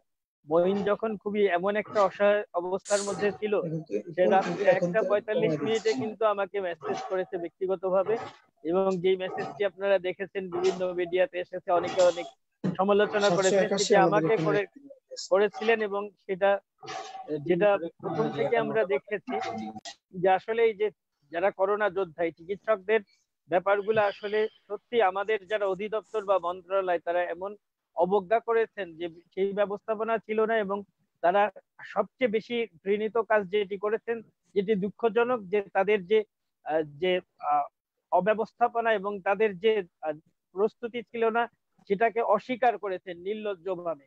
এটার কারণে কিন্তু এই পরিস্থিতি এত ব্যাপক হয়েছে। আসলে আপনার সমস্যাগুলা যদি স্বীকার করে সমাধানের চেষ্টা করা হতো, তাহলে কিন্তু এই পরিস্থিতি কখনোই আজকে এরকম হতো না, এটা আমি বলতে চাই। এবং মঈনের ব্যাপারটি ছিল, তাকে দুঃখজনক ভাবে হলেও তিনি সিলেট ওসমানী মেডিকেল কলেজের একজন অত্যন্ত মেধাবী চিকিৎসক ছিলেন, কিন্তু তার সেখানে সঙ্গত কারণেই অন্য রোগীদের কথা চিন্তা করে সেই আইসিতেও তাকে চিকিৎসা করা হয়নি। আসলে আপনি যদি একটু নিজের মানে মানবিকভাবে চিন্তা করে দেখেন, জিনিসগুলো আসলে ডাক্তারদের জন্য চরম হতাশাজনক। এবং এই কারণেই আসলে একটি ডেজিগনেটেড হাসপাতাল কেন্দ্রীয়ভাবে, যেখানে যখন যেই ডাক্তারটি সেরকম চিকিৎসা প্রয়োজন হবে, যেটি আমাদের উপদেষ্টা মহোদয় বলেছেন যে শুধু তারাই সেখানে চিকিৎসা নিতে পারেন, এটা দেওয়াটা ডাক্তারদের জন্য খুবই একটা যৌক্তিক দাবি। এটা আসলে দাবি করার বিষয় ছিল না, কিন্তু আমাদের বাধ্য হয়ে করতে হচ্ছে। এটা দুঃখজনক আমাদের। আমরা এখন যেটা আলোচনা চলছে যে বঙ্গবন্ধু মেডিকেল বিশ্ববিদ্যালয়ের হাসপাতালের একটা অংশ ডাক্তারদের জন্য কোভিড ডেডিকেটেড হিসেবে দেওয়ার একটা আলোচনা চলছে। যে কথাটা আমি প্রথম বলছিলাম মহাসচিব, যে আমাদের ডিজি অফিসের কর্মকাণ্ড দেখলে ডাক্তারদের প্রতি আমাদের মনে হয় না যে তারা একটা অধিদপ্তর, মনে হয় যে তারা আসলে ডাক্তারদের সাথে তারা সবসময় বিমাতা সুলভ আচরণ করে। এবং আমরা যখন 19শে মার্চ সংবাদ সম্মেলন করে বলেছিলাম যে করোনা ইজ কামিং, 29শে মার্চ এই স্বাস্থ্য অধিদপ্তরের মহাপরিচালক বললেন তার মনে হয়েছে এই দেশে করোনা তেমন ভাবে আসবে না। তো এই স্বাস্থ্য অধিদপ্তরের প্রতি অভিযোগ এটা শেষ হবে না বলতে গেলে। আমরা সেটা বলার জন্য আজকে আসলে কথা বলতে চাইনি। আজকে আমরা সরাসরি মাননীয় প্রধানমন্ত্রীর নেপালি মেয়ে তারা কালকে প্রায় সকাল 10টায় আমরা যা আসছিল রিপোর্ট কিন্তু সেটা পৌঁছে দিতে সরকারের কাছে, এবং আমাদের এই 100 দিনের মধ্যে সম্পূর্ণ করোনা মোকাবেলা করার একটা প্রস্তাব আমরা এটা কিন্তু অনেক আগেই, যেটা আমাদের উপদেষ্টা তুষার বলেছেন, যে আরো 2.5 মাস আগে সম্ভবত আমরা এটা সরকারের গুরুত্বপূর্ণ কয়েক জায়গায় ইমেলের মাধ্যমে পাঠিয়েছি। তো আজকে আমরা মনে হচ্ছে যে এটা বাস্তবায়নের একদম শেষ সময় আর কি। এরপরে যদি আমরা আর ঠিক মতো না করি, জীবিকার জন্য আমরা এত কিছু করছি, জীবন ও জীবিকার সমন্বয়ের কথা বলছি, সেই জীবিকা কিন্তু সবচেয়ে বেশি হুমকির মুখে পড়ে যাবে যদি আজকে আমরা ঠিক মতো এই করোনাকে মোকাবেলা না করতে পারি।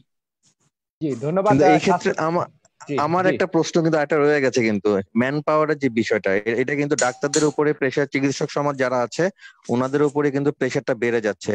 সঠিক ম্যান আপনার আসলে আমি সৈকত ভৌমিক, আমি যেটা বলতে চাই, সৈকত ভৌমিক শুনতে পাচ্ছেন আমাকে? হ্যাঁ আমি শুনছি। আচ্ছা, এখানে যেটা আপনি আমাদের স্বাস্থ্য ব্যবস্থার যে বিষয়টা, এটা কিন্তু এই যে ম্যান পাওয়ার যে আমাদের অ্যালোকেশনটা যথাযথভাবে নাই, এটা কিন্তু নতুন সমস্যা না, এটা পুরাতন সমস্যা। আমরা আগেই দেখেছি ঢাকা মেডিকেল কলেজে সিট আছে, যদি সিট থাকে 500, সেখানে রোগী ভর্তি থাকে 1200, 1500, কোনো ক্ষেত্রে 2000 ফ্লোরের মধ্যে রোগী থাকে। এবং এই রোগীদের সেবা দেওয়ার জন্য যে আনুপাতিক যে বিভিন্ন ওয়ার্ড বয় বলুন, নার্স বলুন, যে যাদের থাকার কথা, চিকিৎসকের অনুপাতে সেটা কিন্তু কোনো কালেই ছিল না।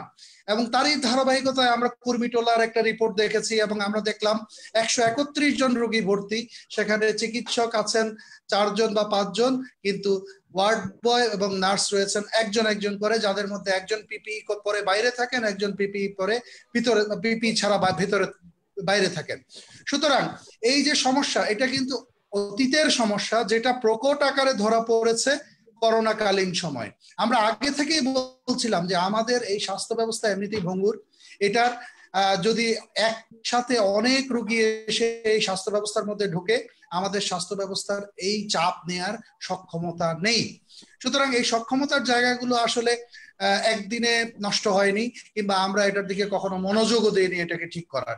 সুতরাং করোনাকালীন সময় আমাদেরকে একটা শিক্ষা দিবে, আমরা এদিকে মনোযোগ দেব।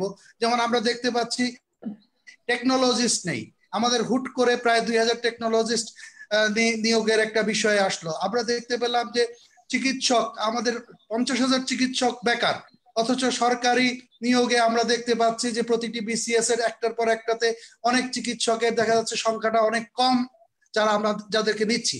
সুতরাং সরকারের এই জায়গাগুলোতে মনোযোগ দেওয়ার অবশ্যই একটা জায়গা তৈরি হয়েছে, এবং শুধু করোনা মহামারী না, ভবিষ্যতের যে কোনো স্বাস্থ্য সংক্রান্ত বিষয় আসলে যদি আমরা এটাকে মোকাবেলা করতে চাই সফলভাবে, এই জায়গাগুলোতে সক্ষমতা তৈরি করাটার প্রয়োজন। কারণ আমরা মনে করি আমাদের স্বাস্থ্য অধিদপ্তর এবং স্বাস্থ্য মন্ত্রণালয় সারা বছর শুধুমাত্র যন্ত্র কেনাকাটার পেছনে ছিল, সিটি স্ক্যান মেশিন কেনাকাটার পেছনে ছিল। তারা বড় বড় কোটি টাকার মেশিন কিনেছে, যেখানে হয়তো দেখা গেছে মেশিনগুলো এখন অনেক হাসপাতালে পড়ে আছে, সেগুলো চালানোর মানুষ নেই। সুতরাং আমরা শুধুমাত্র মানুষ তৈরি করলে না, শুধুমাত্র তৈরি করলে হবে না, আমাদেরকে ম্যান বিহাইন্ড মেশিন, যে মানুষ তাদেরকে তৈরি করতে হবে, এবং এটা আমাদের একটা শিক্ষা করোনাকালীন সময়ের আমি মনে করি। ধন্যবাদ রাহাত আনোয়ার চৌধুরী, সম্মানিত যুগ্ম মহাসচিব এফডিএসআর। স্বাস্থ্য টিভি থেকে কেউ একজন কথা বলতে চাইছেন, সম্ভবত শাহিন ভাই আছেন স্বাস্থ্য টিভি থেকে। আপনি আপনার প্রস্তুতি করতে পারেন।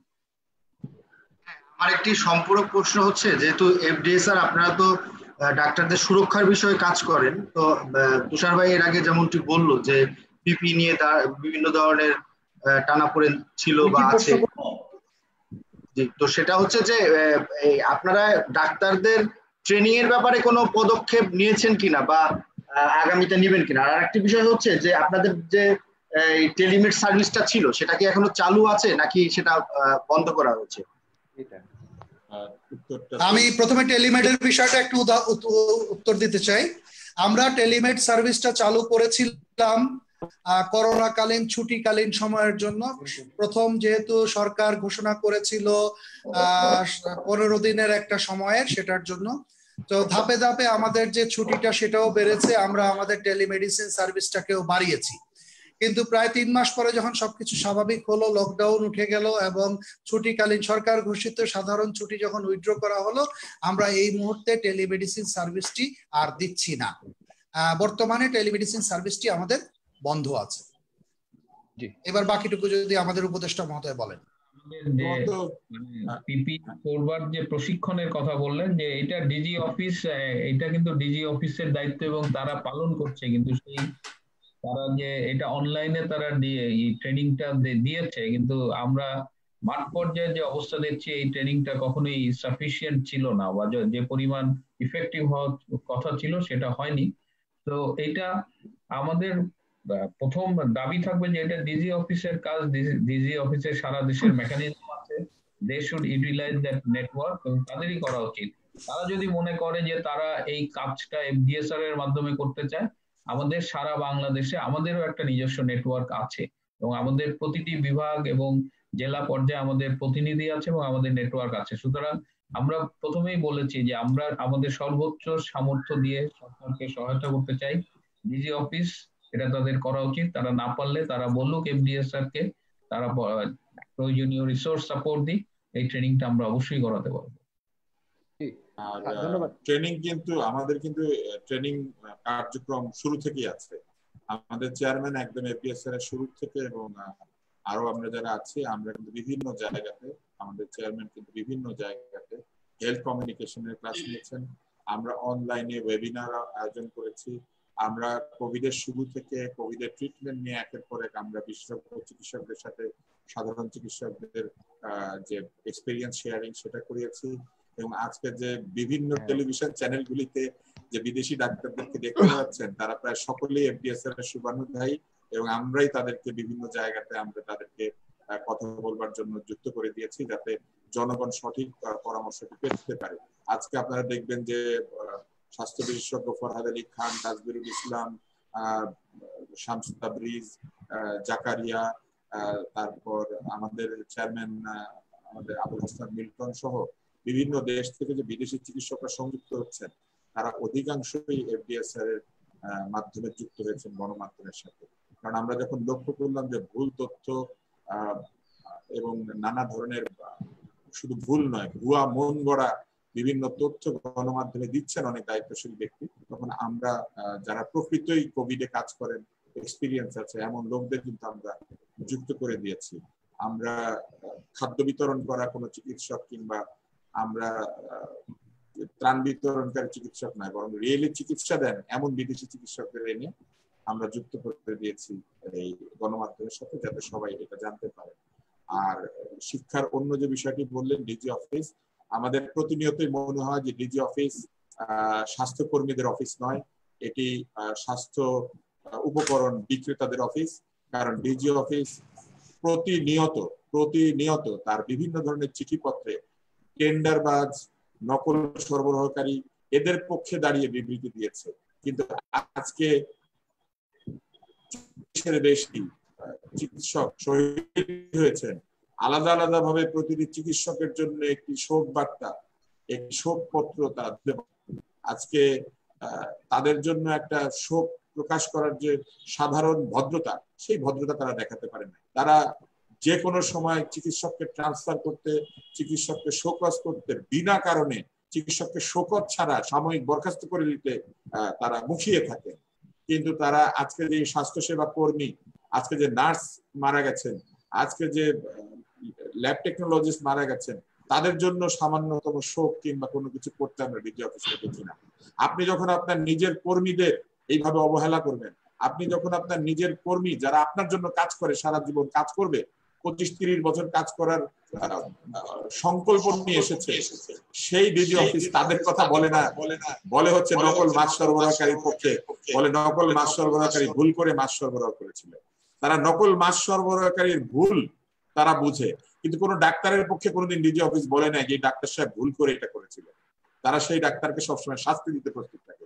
এইটাই হচ্ছে ডিজি অফিসের দ্বৈত মানসিকতা। তারা নকল মাছ সরবরাহকারীর অন্যায়কে ভুল বলতে পারে, আর কোন ডাক্তারকে, একটা তরুণতম ডাক্তারও যদি কালকে একটা ভুল করে, সেটাকে তারা ভুল বলতে রাজি না। তারা তখন সমস্ত আইন কানুন নিয়ে তার উপর ঝাঁপিয়ে পড়ে। এই ধরনের আচরণের কারণেই আজকে ডাক্তাররা এবং স্বাস্থ্যকর্মীরা, নার্স থেকে শুরু করে ক্লিনার, সবাই হতাশ হয়ে যাচ্ছে।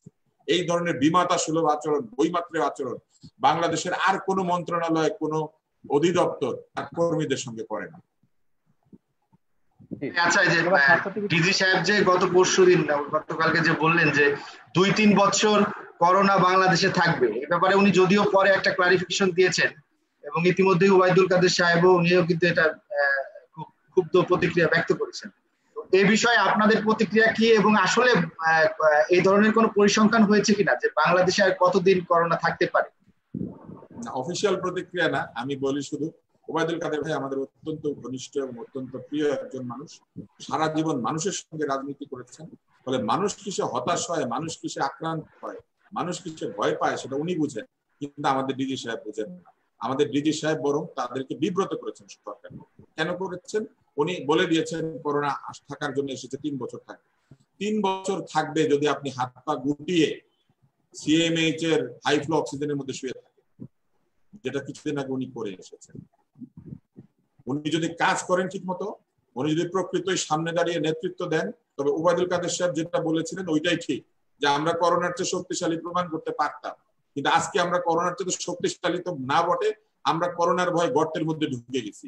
এইটার জবাব আগে ওনার দেওয়া উচিত। উনি কি করেছেন? উনি বলেছেন করোনা 3 বছর থাকবে।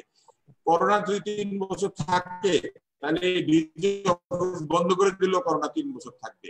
যে কোনো প্যান্ডেমিক, এই যে 1920 সালের স্প্যানিশ ফ্লু, সেটাও 3 বছর পরে চলে গেছিল। 3-4-5 বছর পরে এই ধরনের প্যান্ডেমিক এন্ডেমিক হয়ে যায়, তারপরে স্পোরাডিক হয়ে যায়, তারপরে এটা ফ্লু হয়ে যায়। আজকে থেকে 10 বছর পরে পৃথিবীর সব লোক আক্রান্ত হয়ে যাওয়ার পর এই ডিজি সাহেব তখন রিটায়ারে থাকবেন অথবা অন্য কোথাও, ওনাকে দরকার হবে না। একটা দায়িত্বশীল ব্যক্তি যখন বলে যে করোনা 3 বছর থাকবে, তার মানে হচ্ছে উনি যে নিজে অকেজো, সেইটা উনি বলে দিয়েছেন যে আমার কোনো কাজ নাই, আমি কিছু করবো না, এটা 3 বছর থাকবে। বরং আমরা যে বললাম 100 দিনে যাবে, 100 দিনে না গেলে 200 দিনে যাবে, 200 দিনে না গেলে 250 দিনে যাবে। ওনার এটা বলার কথা, এটা আমাদের বলার কথা না, এটা এফডিএসআর এর বলার কথা না। ওনার বরং আমাদেরকে এটা দিয়ে বলার কথা যে আসো কাজ করো, এখন আমাদেরকে গিয়ে ওনাদেরকে বলতে হচ্ছে। এবং এই ডিজি সাহেব হাইফ্লো ক্যানুলা দিয়ে শুয়েছিলেন, উনি যদি ওইভাবে শুয়ে থাকেন ইনশাআল্লাহ 3 বছর পরে এটা যাবে। আর উনি যদি কাজ করেন তাহলে 3 মাস 10 দিনের মাথায় এটা চলে যাবে। ওনাকে টেন্ডারবাজদের সাথে না থেকে মানুষের সাথে এসে কাজ করতে বলেন। জেকেজি হেলথ কেয়ারের সাথে ঘোরাঘুরি করে আক্রান্ত না হয়ে ওনাকে ভালো লোকের সাথে এসে ঘোরাঘুরি করতে বলেন। স্বাস্থ্য টিভি থেকে শাহিন ভাই বোধহয় ফোন করতে। জি, স্বাস্থ্য টিভি থেকে শাহিন ভাই। জি জি, আমি বলবো। জি, আপনি দুঃখিত, আপনি অনেকক্ষণ চেষ্টা করছিলেন, আপনি না না না ঠিক আছে। প্রথমেই এই সময়ে করোনা মহামারী মোকাবেলায় যে পরামর্শ দিয়েছেন এফডিএসআর এর বিশেষজ্ঞরা, এটা আমার কাছে খুবই ভালো লাগছে এবং ধন্যবাদ জানাই এমন একটি পরামর্শ দেওয়ার জন্য। আমি প্রশ্ন ঠিক বলবো না, আমি বলছি যে আজকের যে আপনারা প্রেস কনফারেন্সের যে অনলাইন সংবাদ সম্মেলনের ব্যবস্থা করেছেন, সেই সংবাদ সম্মেলনে আসলে নীতি নির্ধারণী পর্যায়ে বা সরকারের যারা গুরুত্বপূর্ণ পর্যায়ে রয়েছে তাদের কাউকে সংযুক্ত করার ব্যবস্থা করা যেত কিনা, তাহলে অন্তত পক্ষে আপনার আজকে যে কথাগুলো বলা হচ্ছে সেগুলো তাদের কানে অন্তত পক্ষে একটু যেত। কারণ আমরা দেখতেছি যে গত বেশ কিছুদিন অর্থাৎ শুরুর পর থেকেই আপনারা বা আমরা বা মিডিয়াতে আমরা যারা বারবার বিভিন্ন বিষয়ে কথা বলছি এবং এই পরামর্শ, যেমন আব্দুল তুষার ভাই গত বেশ কিছুদিন যাবত এই বিষয়গুলো নিয়ে অনেকগুলা কথা বলেছেন, মিল্টন ভাই এরকম কথা বলেছেন, কিন্তু এই বিষয়গুলো আসলে তাদের কানে যাচ্ছে না। তো যেহেতু আপনাদের সাথে নীতি নির্ধারণ পর্যায়ে অনেকেরই যোগাযোগ রয়েছে ব্যক্তিগত ভাবেও বা সাংগঠনিক ভাবে, তাদেরকে এই প্রেস কনফারেন্সের সঙ্গে যুক্ত করার কোনো আপনারা ব্যবস্থা করেছিলেন কিনা বা তাদের সঙ্গে যোগাযোগ হয়েছিল কিনা, বা নেক্সট টাইমে আসলে যদি আজকে নাও হয়ে থাকে পরবর্তীতে অনলাইন এমন একটি আয়োজন যেখানে আপনার সরকারের নীতি নির্ধারণী পর্যায়ের কেউ যদি যুক্ত থাকেন একাধিক ব্যক্তিরা, তাহলে আমার এটা অনেক কার্যকর হয়। এই বিষয়টি আমি শুধু জানাতে চেয়েছি। আচ্ছা, আমি একটু বলতে চাই, এটা উত্তরটা আমি একটু দিব। জি জি জি, অবশ্যই। আসলে এটা তো আমাদের সংবাদ সম্মেলন, যদি কোনো আপনার গোল টেবিল হতো তাহলে আমরা বিভিন্ন স্টেক হোল্ডার নিতাম। আমরা আমি এই জন্যই বলছি কি, আমরা তো বলেছি যে সম্মেলনগুলো হচ্ছে, আমি একটু বলি, এই এখন যে সংবাদ সম্মেলনগুলো দেখছি আমরা, ধরুন আইসিটি মিনিস্ট্রি বা অন্য জায়গার সেখানে বা অন্য ক্ষেত্রেও দেখি যে অনেকেই যুক্ত থাকছে, সেজন্য আর কি বললাম আমি। না, সেটা আমরা যদি একটা রাউন্ড টেবিল এরকম আলোচনা করি অবশ্যই তাদেরকে রাখবো। এর আগে আমরা যখন করেছি, আমরা বিভিন্ন বিষয়ে রাউন্ড টেবিল করেছি, তখন আমরা সংশ্লিষ্টদেরকে যেমন বিএমডিসি বা বিএমএ এরকম রেখেছি। আসলে এটা মেইনলি আজকে এফডিএসআর এরই সংবাদ সম্মেলন, তো আমরা বিভিন্ন সংবাদ মাধ্যমের যারা আসছেন আপনারা তাদেরকে নিয়ে এফডিএসআর এর যারা আমরা কার্যকরী পরিষদ তারাই বসেছি। আর তাদের যদি দায়িত্বশীলতা থাকে, তাদের ভিতরে যদি সেই আগ্রহতা থাকে, তাদের উচিত হবে এই ধরনের একটা যেটা একটা ভিশনারি একটা প্রোগ্রাম যদি কোনো সংগঠন দিয়ে থাকে, সেটার ভিতরে কি আছে এটা দেখার আগ্রহ কিন্তু তাদের থাকা উচিত বলেই মনে করি। এবং সেই আগ্রহ যদি না থাকে তাহলে সেটাও কিন্তু একটা এক ধরনের দায়িত্বহীনতাই বলবো আমরা। ধন্যবাদ। মানে আমি আপনার সাথে একটু যোগ করি যে আমরা যে সংবাদ সম্মেলন করছি এর প্রত্যেকটা মেসেজই সরকারের গুরুত্বপূর্ণ পর্যায়ে চলে যাবে, আপনাদের মাধ্যমে যাবে। এছাড়া যেহেতু এটা অনলাইনে থাকছে, হ্যাঁ, এটা ডিজি অফিস বলেন বা অন্যান্য কার্যালয়ে গুরুত্বপূর্ণ জায়গায় এটা চলে যাবে। হ্যাঁ, এটাই সুবিধা আর কি অনলাইন সংবাদ সম্মেলনের, যে এটা আজকের মধ্যেই চলে যাবে। এবং সেক্ষেত্রে এটা যাতে ত্বরান্বিত করা যায় এই প্রক্রিয়াটা, সেক্ষেত্রে মিডিয়ার কাছে আমাদের একটা প্রত্যাশা থাকবে যে মিডিয়ার মাধ্যমে এটা আরো দ্রুত চলে যেতে পারে। আমরা আমাদের নিজস্ব নেটওয়ার্কের মাধ্যমে এটা পৌঁছে দেব। জি, আর কেউ প্রশ্ন করতে আছেন কিনা? আমাদের আপনারা যারা আছেন মূলত কর্তা ব্যক্তিদের কাছে আপনারাই আসলে বিষয়টাকে পৌঁছে দেন। সংবাদ সম্মেলনের মূল উদ্দেশ্যই হচ্ছে যে সাধারণ মানুষ এবং দায়িত্বশীল ব্যক্তিরা একসঙ্গে সংবাদটা পাবেন এবং সংবাদ কর্মীরা যত জোরালো ভাবে এই বিষয়টি তুলে ধরতে পারেন। 1-to-1 মিটিং এ কিংবা একটা রাউন্ড টেবিল মিটিং এ 5 জন বা 10 জন লোক মিলে আর 10 জন লোককে বোঝানোর চেয়ে বরং যখন গণমাধ্যম বলে, সাধারণ মানুষ বলে, তখন বরং দায়িত্বশীল ব্যক্তিরা এটার গুরুত্ব অনেক বেশি অনুধাবন করে। আমরা সেটাই মনে করেছি যে আগে আপনাদেরকে জানাচ্ছি। আর এই বিষয়টি কিন্তু আলাদা আলাদা ভাবে বিভিন্ন জনের কাছে আমরা পাঠিয়েছি। এবং আগেও গেছে, এবং এটা আপনারা যেটা দেখছেন এটা সংশোধিত, এখানে অনেকের ইনপুট আছে, এটাকে আমরা একসঙ্গে করে নিশ্চয়ই আবার পাঠাবো। আমাদের চেয়ারম্যান সাহেব সবসময় যুক্ত আছেন, আমাদের মহাসচিব সবসময় যুক্ত আছেন এই বিভিন্ন দায়িত্বশীল মহলের সঙ্গে, এবং তারা প্রতিনিয়ত যোগাযোগ রক্ষা করেন। নিশ্চয়ই আমি মনে করি যে সদিচ্ছা সবাই আছে। কোনো কারণে আমার ধারণা যে মাঝখানে যারা এক্সিকিউট করে ডিসিশন গুলি তাদের মধ্যে গলদ আছে, এবং সেই গলদ যে আছে সেটা তো আপনারা নানা ধরনের বক্তব্য এবং কার্যক্রমে টেরই পাচ্ছেন। আমরাই কিন্তু প্রথম জেকেজি নিয়ে প্রশ্ন তুলছিলাম, পরে সংবাদ মাধ্যম রিপোর্ট করেছে যে জেকেজির বুথ কাজ সবকিছু নিয়ে এক ধরনের প্রশ্ন আছে। এইরকম অনেক কিছু আমরাই কিন্তু প্রথমে প্রশ্ন করেছি, এবং আমরা এই কাজটা করব কারণ আমরা মনে করি আমরা হেলথের ভালো শুধু নয়, আমরা সরকারের যে রাষ্ট্রের যে প্রতিশ্রুতি আছে নাগরিক আছে ভোটারদের কাছে যে জনগণের উন্নত স্বাস্থ্য ব্যবস্থা, একবিংশ শতাব্দীর উপযোগী স্বাস্থ্য ব্যবস্থা দেয়া হবে। সেই স্বাস্থ্য ব্যবস্থার ত্রুটিগুলি কোথায়, সেই স্বাস্থ্য ব্যবস্থার সমস্যাগুলি কোথায়, সেই স্বাস্থ্য ব্যবস্থাকে আরো উন্নত করার জন্য সম্ভাবনাগুলি কোথায়, এই বিষয়গুলি আমরা নির্দেশ করে আমরা সেই বিষয়ে কথা বলছি। কারণ এটা বললেই কেবলমাত্র সমস্যাগুলি চিহ্নিত হবে এবং দায়িত্বশীল ব্যক্তিরা সেই সমস্যা দূর করবেন। আমাদের দৃঢ় বিশ্বাস যে আমাদের মাননীয় প্রধানমন্ত্রী এবং তার সঙ্গে যারা কাজ করেন তাদের এই সদিচ্ছার কোনো অভাব নাই, তারা অবশ্যই আমাদের জন্য একটা ভালো চান। কিন্তু আমরা যদি মধ্যবর্তী অবস্থায় যারা কাজ করেন সেই কাজের লোকগুলি যদি তাদেরকে ঠিক মতো কাজ না করেন, তাহলে আমরা তো কথা বলতে হবে, আমাদেরকে বারবার বলতে হবে যে এই কাজগুলি হচ্ছে না, এই কাজগুলি হোক। আমরা সেই কাজটাই করছি। জি ধন্যবাদ। আপনাদের আর কোনো প্রশ্ন থাকলে নিশ্চয়ই করতে পারেন, আর প্রশ্ন না থাকলে আমরা আমাদের অনলাইন সংবাদ সম্মেলনটি শেষ ইতি টানবো। আপনাদের আর কোনো প্রশ্ন থাকলে আপনারা হ্যান্ড রেইজ করতে পারেন।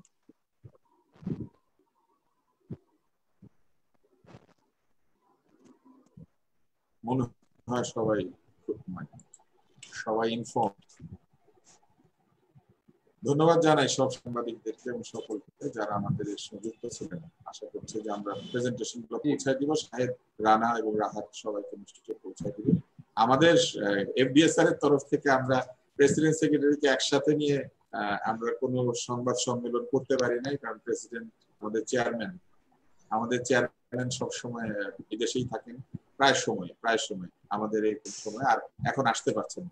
আমরা দুইজনকে একসাথে পেয়েছি, আমরা সবার তরফ থেকে এই দুইজনকে ধন্যবাদ জানাতে চাই।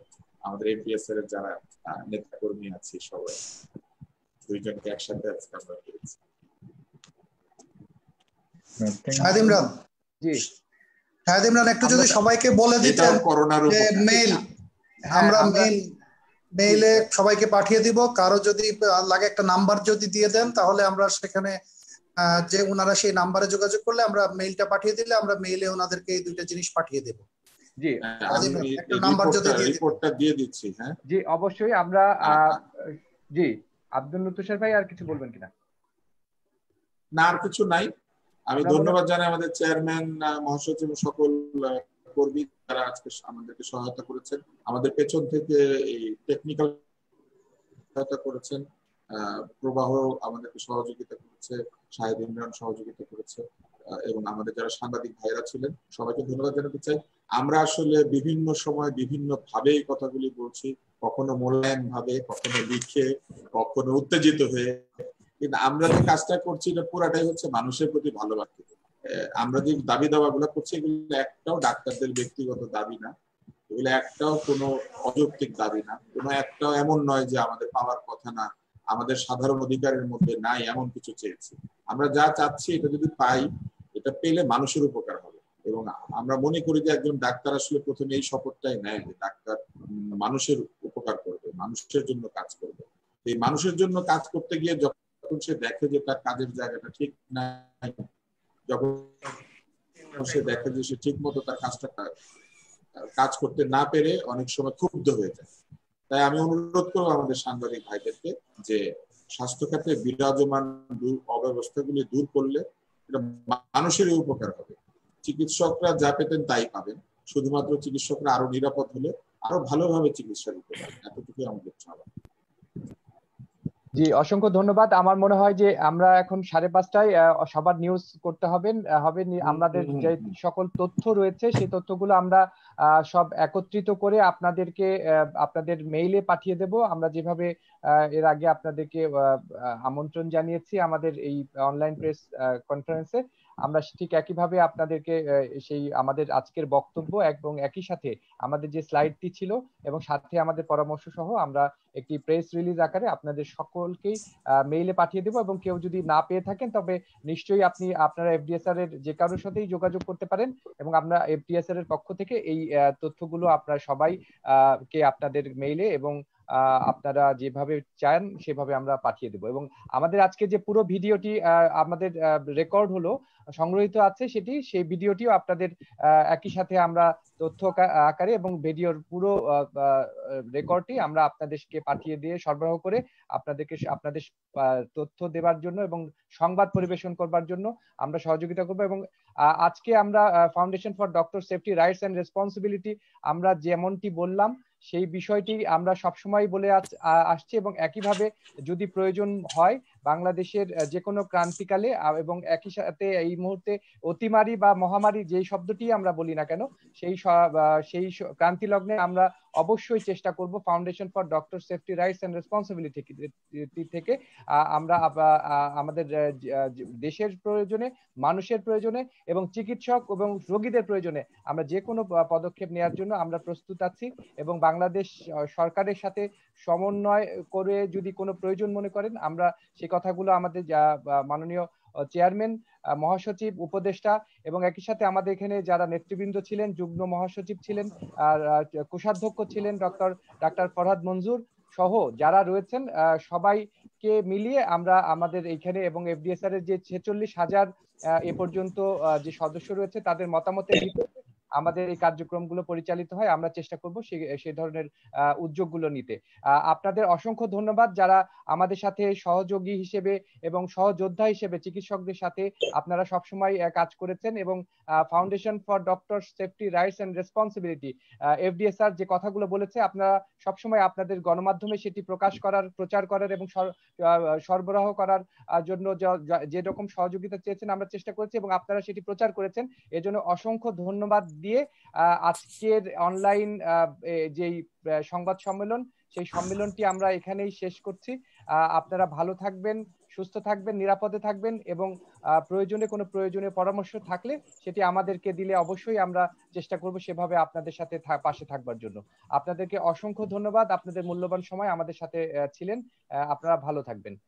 এই বলে আমি শেষ করছি। আমি ছিলাম ডাক্তার শাহেদ ইমরান আপনাদের সঙ্গে আমাদের foundation for doctor safety rights and রেসপন্সিবিলিটির প্রেস এবং পাবলিসিটি সেক্রেটারিয়েট থেকে আমি এই অনুষ্ঠানটি প্রেস কনফারেন্স অনলাইন প্রেস কনফারেন্সটি পরিচালনা করেছি এবং আপনাদেরকে সবাইকে স্বাগত জানিয়ে এবং একই সাথে আমরা আজকে এইখানে আমাদের অনুষ্ঠানটি শেষ করছি এই বলে যেন আমরা বাংলাদেশের মানুষ যেন আমরা সবাই সুস্থ থাকি, ভালো থাকি। এবং আমরা কিন্তু সবসময় একটি কথা বলে থাকি যেটি যে বাংলাদেশ একসময় এই যে সবুজ শ্যামল ছিল সেই রকমই থাকবে। একসময় এই নোভেল করোনা ভাইরাসটি হয়তো ঘুমিয়ে যাবে, আমরা উজ্জীবিত থাকবো, আমাদের শিশুরা, আমাদের মানুষজন সবাই ভালো থাকবে। সবাই ভালো থাকবেন, সুস্থ থাকবেন। সবাইকে ধন্যবাদ। আল্লাহ হাফিজ।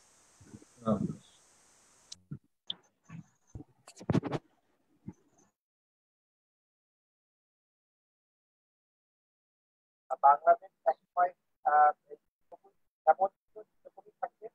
একসময় করোনা ভাইরাস